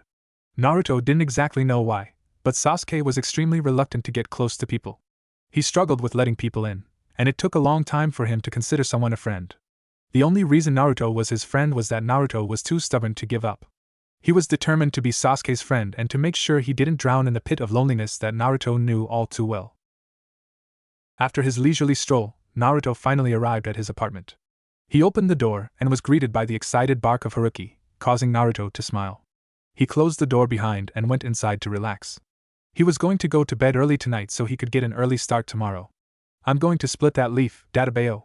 Nothing's going to stop me, he said determinedly. Meanwhile, across the village, an intense conversation was happening behind closed doors. In his office sat the Hiruzen Sarutobi, surrounded by his advisors Hamura Mitokado, Koharu Udatane, and Danzo Shimura. Joining them were the Umbu commander, clad in his porcelain mask and form-concealing black robe, the Scar Jonin commander Shikaku Nara, and the head of torture and interrogation Ibiki Marino. A tense silence permeated the room as everyone waited for the Hokage to speak. After several moments, the Hokage looked at Ibiki. So, the Hokage began, it's just as we feared. IWA is amassing power. Ibiki nodded in agreement. Correct, Hokage-sama? That is the conclusion we came to based on the information that we were able to extract from the IWA shinobi Kakashi captured after the failed abduction of Naruto-san. We were fortunate that Kakashi left one of them alive. Otherwise, we would have been left with little information. The IWA Nin did not know many specifics, but it is clear that they are preparing for something big.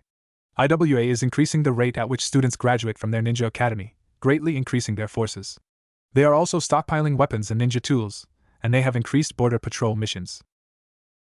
Hiruzen hummed in acknowledgement, leaned forward, and placed his elbows on the desk, steepling his fingers in front of his face. As he thought about what to do, his most challenging advisor decided to speak. We need to act now. We cannot let Iwagakure get away with this. If we sit back now, they will view us as cowards and assume they can do whatever they want within our borders. We must strike first. We must act before they expect it and deal a debilitating blow. Danzo finished.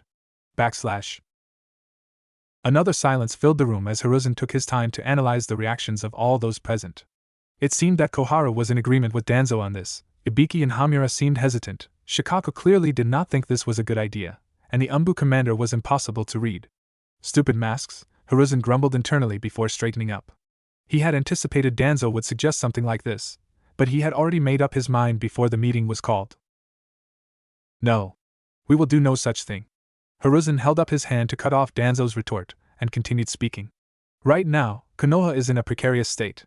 Just over 6 months ago, one of our strongest and largest clans was wiped out. This significantly impacted shinobi morale.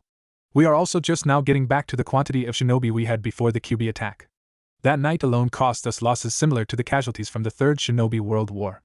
No, now is not the time to incite a war. Furthermore, IWA currently has the advantage. They have been preparing for months, if not years. They have a greater number of shinobi than us, they already have the supplies for war, and their border is secure. The gambit to capture Naruto-kun was meant to cause one of two outcomes. They either would have another Jinchuriki, thus increasing their strength, or they would have pushed us into war. They hoped that by doing something as brazen as sneaking into our village, we would react emotionally and charge into their waiting arms. We will not do that. However, this does not mean we will sit idly and let them act with impunity, Hiruzen assured. We will act indirectly. As we all know, IWA is not the most fertile country, so much of their food is imported from the surrounding nations, Takigakure, waterfall, Kyuzugakure, grass, Amigakure, rain, and Sunigakure, sand. We already have a trade agreement with Taki, but I am confident that IWA will try and lure them away from us. We will have to strengthen our deal with them to ensure their loyalty. Any suggestions, Shikaku? Shikaku nodded in acknowledgement. Takigakure has always been considered a minor village, and due to their proximity to IWA and us, does not receive many missions. If we state that we will redirect some of our mission requests to them, that will appeal to them. It will increase their revenue and status amongst the rest of the smaller villages. Hopefully, this will be enough to garner goodwill. What about Kyuzugakure? Ibiki questioned. Shikaku sighed and leaned against the wall, rubbing his face. That would be harder. The best we can do is to negotiate a favorable trade agreement with them. However, it will cost us some money in the short term. We will have to decrease the prices of our exports, and pay slightly more for theirs. It's very troublesome, he finished, frowning at the end. It will be worth it, Hiruzen said. This will not stop IWA from obtaining resources, but it will cost them more. If they have to spend more money and time gathering resources, it will slow their war machine down. Ibiki stepped forward, drawing the attention of the room. If I may, Hokage-sama, I have another idea for how we can damage IWA from the shadows, a smear campaign, he said with a wicked smile across his face. Seeing that no one was interrupting him, he continued. We all remember how Kumo suffered after their failed abduction of Hinata Hyuga. They faced national and international retribution, and morale in Kuma was damaged. I propose that we do something similar, by leaking what happened here. However, we would have to alter some details. Instead of saying that they attempted to kidnap our Jinchuriki, we say they tried to take a blonde child they mistook for a Yamanaka. We state that they sent a squad of shinobi to abduct the child, and they were soundly defeated by one of our shinobi. This makes IWA look foolish and emphasizes our strength. It will appear as if IWA risked war with Konoha over a mistake. It will make us appear powerful by showing that one of our shinobi is strong enough to defeat several of theirs, Ibiki finished. Hiruzen nodded. Very well. I see no harm in this plan. I give you full jurisdiction over this, Ibiki-san. Those are all fine plans, Hokage-sama, but what about their increased production of shinobi? Koharu asked. They have always had an army larger than our own, even before the Kyuubi attack.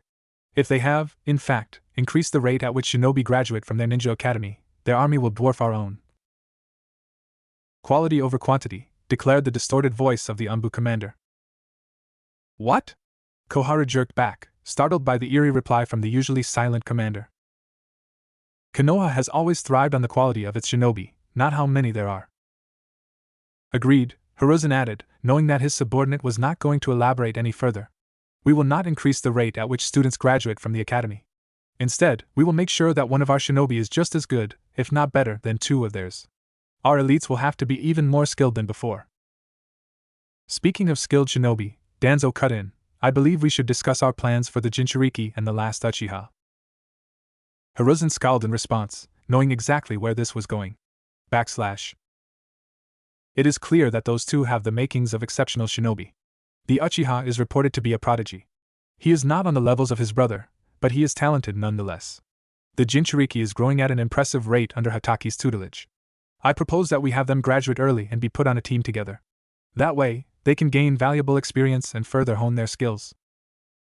I'm assuming you have someone in mind for their third teammate then? Shikaka asked with a suspicious look. I do, Danzo replied matter-of-factly. He is an exceptional boy under my care. He would be an excellent addition to the Uchiha and Jinchuriki's squad. His name is Naruto, Hiruzen ground out through clenched teeth. He placed both hands on the table and rose from his chair. No. We will not have them graduate early. Why not? You cannot let sentimentality cloud your judgment, Hiruzen, Danzo questioned, pressing the Hokage. Hiruzen internally grimaced before steeling himself. It is callous to say, but those boys are two of our greatest assets. We must make sure they are as prepared as they can be for the danger they will encounter.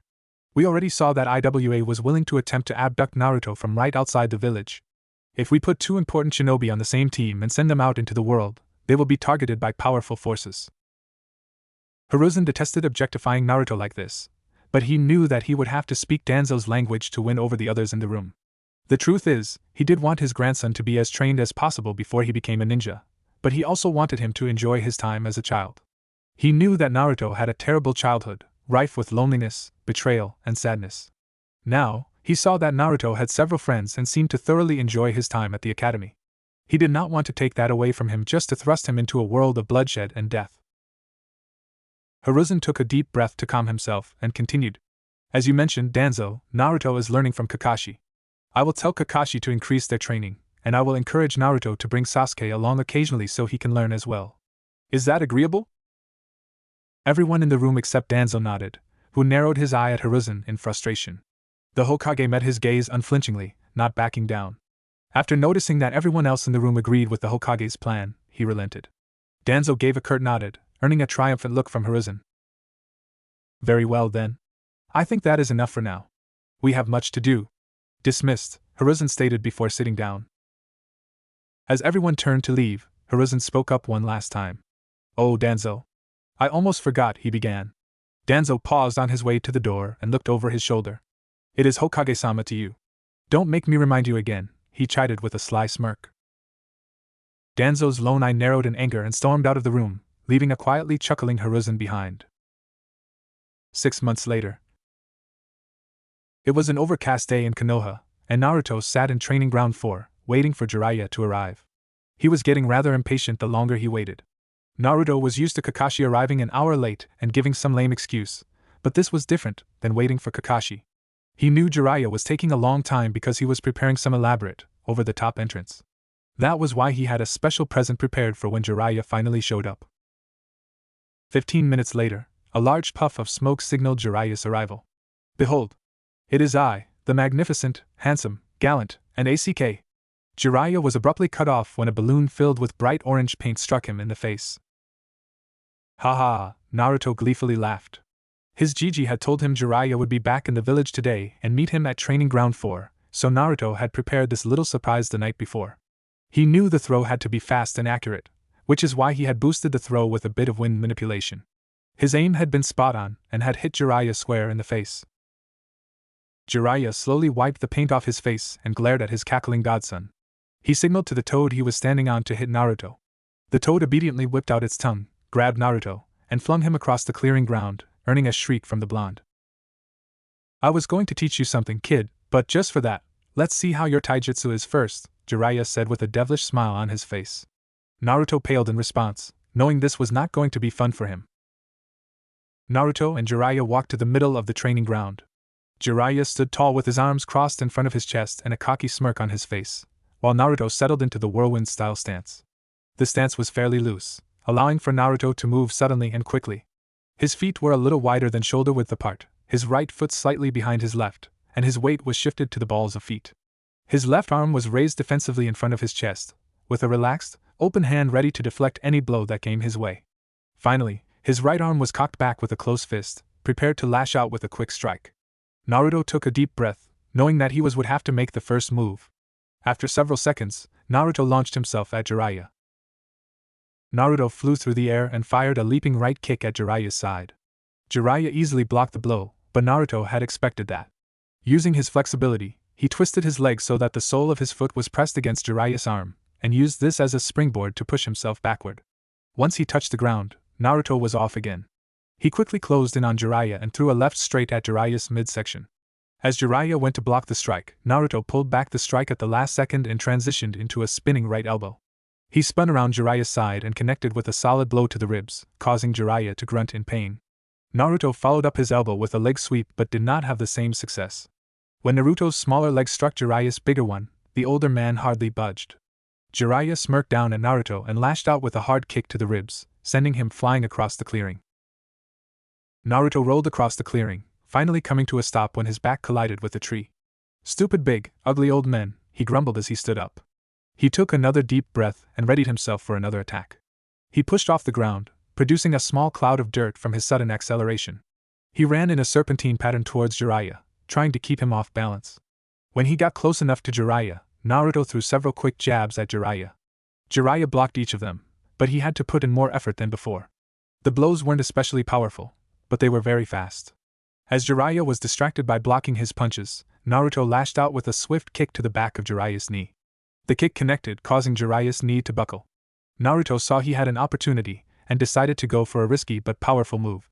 Naruto leaped upwards and flipped in the air, pointing his head towards the ground and his feet towards the sky. His right heel rushed down towards the back of Jiraiya's head, completing the 360-degree rotation. However, just as it was about to connect, Jiraiya's hand shot behind his head and caught the foot. Jiraiya quickly slammed Naruto on the ground in front of him, causing small cracks to appear. Naruto groaned but quickly rolled away. He unsteadily got to his feet, ready to go again, but Jiraiya held up his hand. Alright, Naruto. I think that's enough for now. Naruto gave a sigh of relief and sat down on the ground to catch his breath. He had great stamina and could train for hours, but he had pushed his speed to its absolute limit just now. Naruto knew he had to go as fast as possible if he wanted to land a hit on Jiraiya, who was not shy about bragging about how strong he is. That was pretty good, Naruto, but you did make a couple mistakes that, in a real fight, would have led to your defeat. First, that leg sweep. Usually, it's a solid attack that can knock your opponent off balance and leave them open for a debilitating strike. But you have to know your opponent. I am significantly bigger and stronger than you. There was absolutely no way you were going to knock me over with that. Right now, your body is not developed enough to have brute force to be your primary weapon in a fight. Now, for that heel kick. The initial kick to the back of my knee was excellent. It knocked me off balance and left me open. I know you went for a knockout blow, but that was too risky. The wind-up for that kick was too long, and you left yourself exposed in the air with no leverage or way to defend yourself. You did have the right idea to attack from behind, but a better option would have been to rush behind me and hit my kidneys. A solid punch or two to the kidneys can severely damage your opponent. Naruto nodded, accepting the critique Jiraiya was giving him. Jiraiya smiled at him, happy that Naruto wasn't getting defensive. That's not to say you didn't do well. That spinning elbow was great. The way you led with the punch and transitioned into the elbow was unpredictable. I went to block the punch and left my ribs open for you. That was also an exceptional job of using your momentum to generate force behind that elbow. That's exactly what the whirlwind style is supposed to do, Jiraiya finished, suppressing a wince. That elbow had been really strong, and he was sure he would have a bruise there tomorrow. Okay, Jiraiya said, clapping his hands together. On to the next part of today's training, summoning jutsu. Naruto gave Jiraiya a puzzled look. But I already know how to summon. I've signed the contract and all that. Jiraiya wagged his finger in response. That's true, but you still use those tags I gave you to summon Gamaken and Gamarisa. Naruto blushed and rubbed the back of his head and nodded. That's fine, Naruto. Those tags are useful, easy to carry, and don't use up much of your chakra. Now, though, we are going to practice the actual summoning jutsu. This will help you get familiar with the toads and have some more training partners.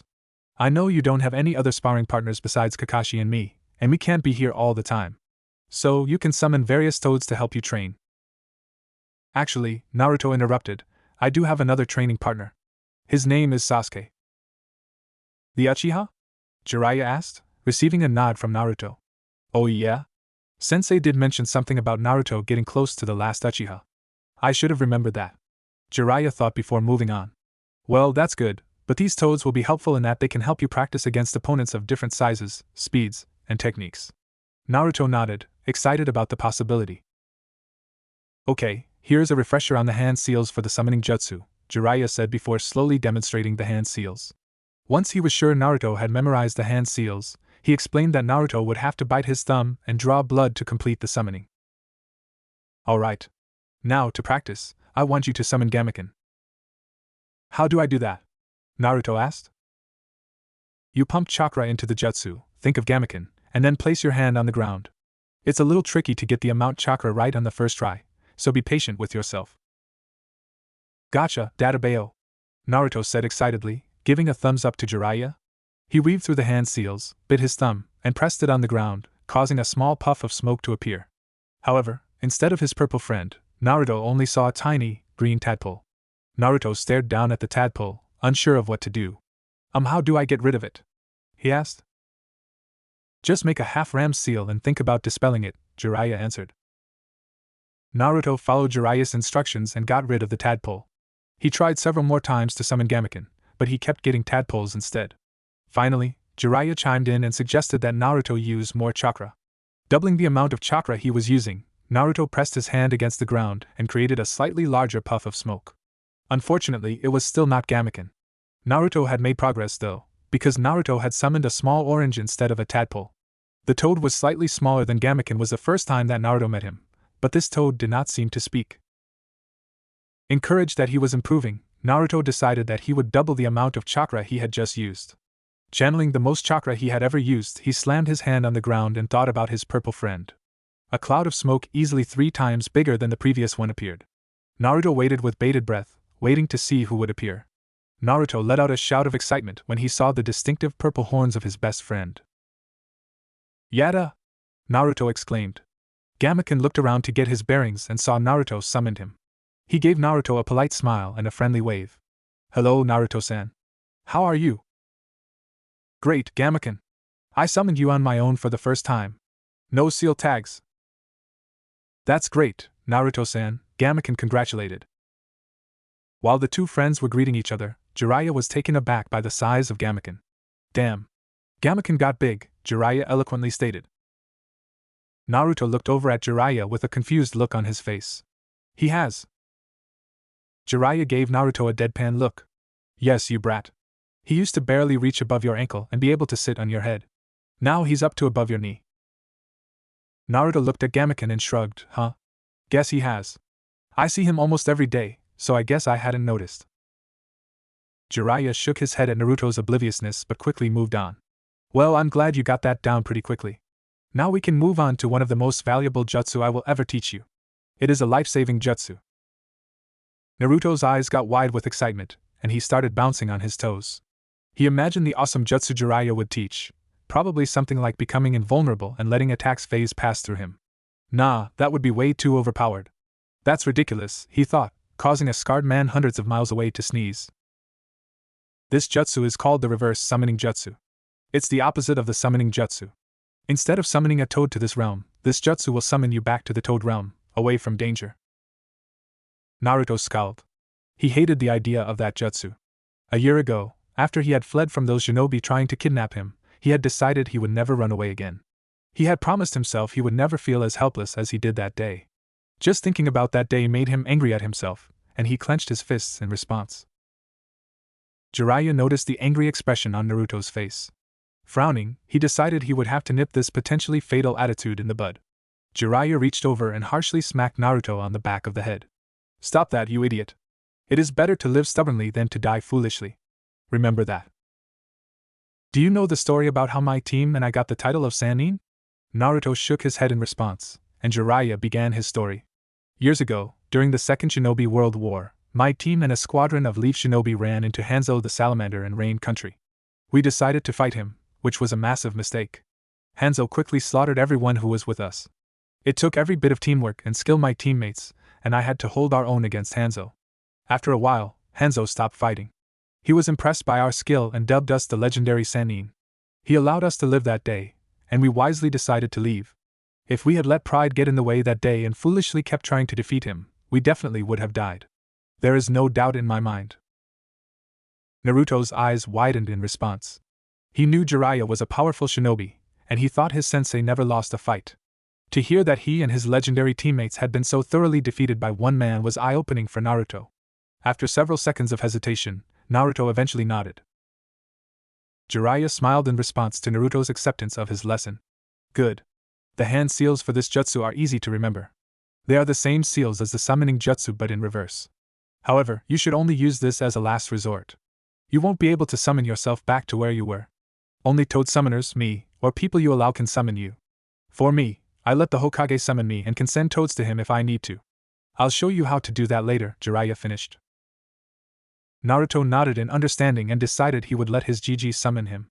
Naruto practiced the hand seals to get the flow down but did not complete the jutsu. Jiraiya told him not to go to the Toad's realm right now because they had more to do. "Now, kid, we are going to move on to sparring against different types of toads. Today, I'll summon them so I can introduce you to them, and you can get a feel for how much chakra to use," Jiraiya explained before biting his thumb and placing it on the ground. There was a large explosion of smoke, and a toad slightly smaller than Jiraiya appeared. The toad was bright red with light green circles around its eyes and light green lines down its arms. It was clad in dark brown leather armor, complete with a chest piece, shoulder guards, and a classic kabuto-styled helmet. To complete the intimidating ensemble, the toad had a large wooden staff on its back. "Naruto, this is Gamakara. He's an expert at close combat and very handy with his staff," Jiraiya introduced. Naruto gave a friendly wave to Gamakara, who returned it with a slight nod. "Before we start the spar," Jiraiya began, "I think it would be a good idea if you practice fighting with the toads as well, Naruto. So, why don't you and Gamaken practice working together in a fight? Sound good?" "Yeah. Sounds great. Is that okay, Gamaken?" Naruto asked. "Hi, Naruto-san. That sounds good to me," Gamaken plainly replied. To most, it would seem that Gamaken was not excited for the spar, but Naruto knew better. He knew his friend was pretty reserved, so he knew how to read him. Like now, Naruto could tell by the way Gamaken was subtly fidgeting that he was barely containing his excitement for the spar. Naruto and Gamaken moved to the middle of the training ground and waited for Jiraiya and Gamakara. "I'll officiate this spar and make sure nobody gets hurt. Ready?" Jiraiya asked, receiving a nod from all three. "Alright then, 3, 2, 1, go!" he yelled, chopping his hand down. Line break. 3 hours later, a bruised and exhausted Naruto and Gamaken sat under the shade of a tree on the side of Training Ground 4. They had sparred against 4 different toads that afternoon, all varying in speeds, strength, and fighting style. In Naruto's opinion, the most annoying one was the small, quick toad that kept firing off water jutsu from a distance. He couldn't get close enough to hit her, and he was soaked as a result. Gamaken and Naruto had pulled off some pretty impressive moves, though, during the spars. Naruto's favorite came during their first fight against Gamakara. Naruto had used Gamaken's Susumida as a springboard to jump over Gamakara and kick him hard in the back. Gamaken was deceptively strong for his size and was easily able to support Naruto's weight. Jiraiya had left the pair several minutes ago, saying he had to go do something he called research. Naruto didn't know what he was researching, but, judging by the weird smile on Jiraiya's face, he didn't want to find out. After a couple more minutes of relaxing, Naruto turned to Gamaken. You've improved a lot better with your Susamata, Gamaken. You seemed a lot more comfortable using it today. Thank you, Naruto-san, Gamaken replied. The only thing is that I think it would help if you got a bigger Susamata, Naruto added. That one seems to be getting a little small for you. I'm pretty sure that's the one I gave you the first time we celebrated our birthdays together. Gamaken thanked his naturally purple hue because he was blushing up a storm. What Naruto didn't know was that Gamaken had purposefully turned down a bigger Susamata from his family. He knew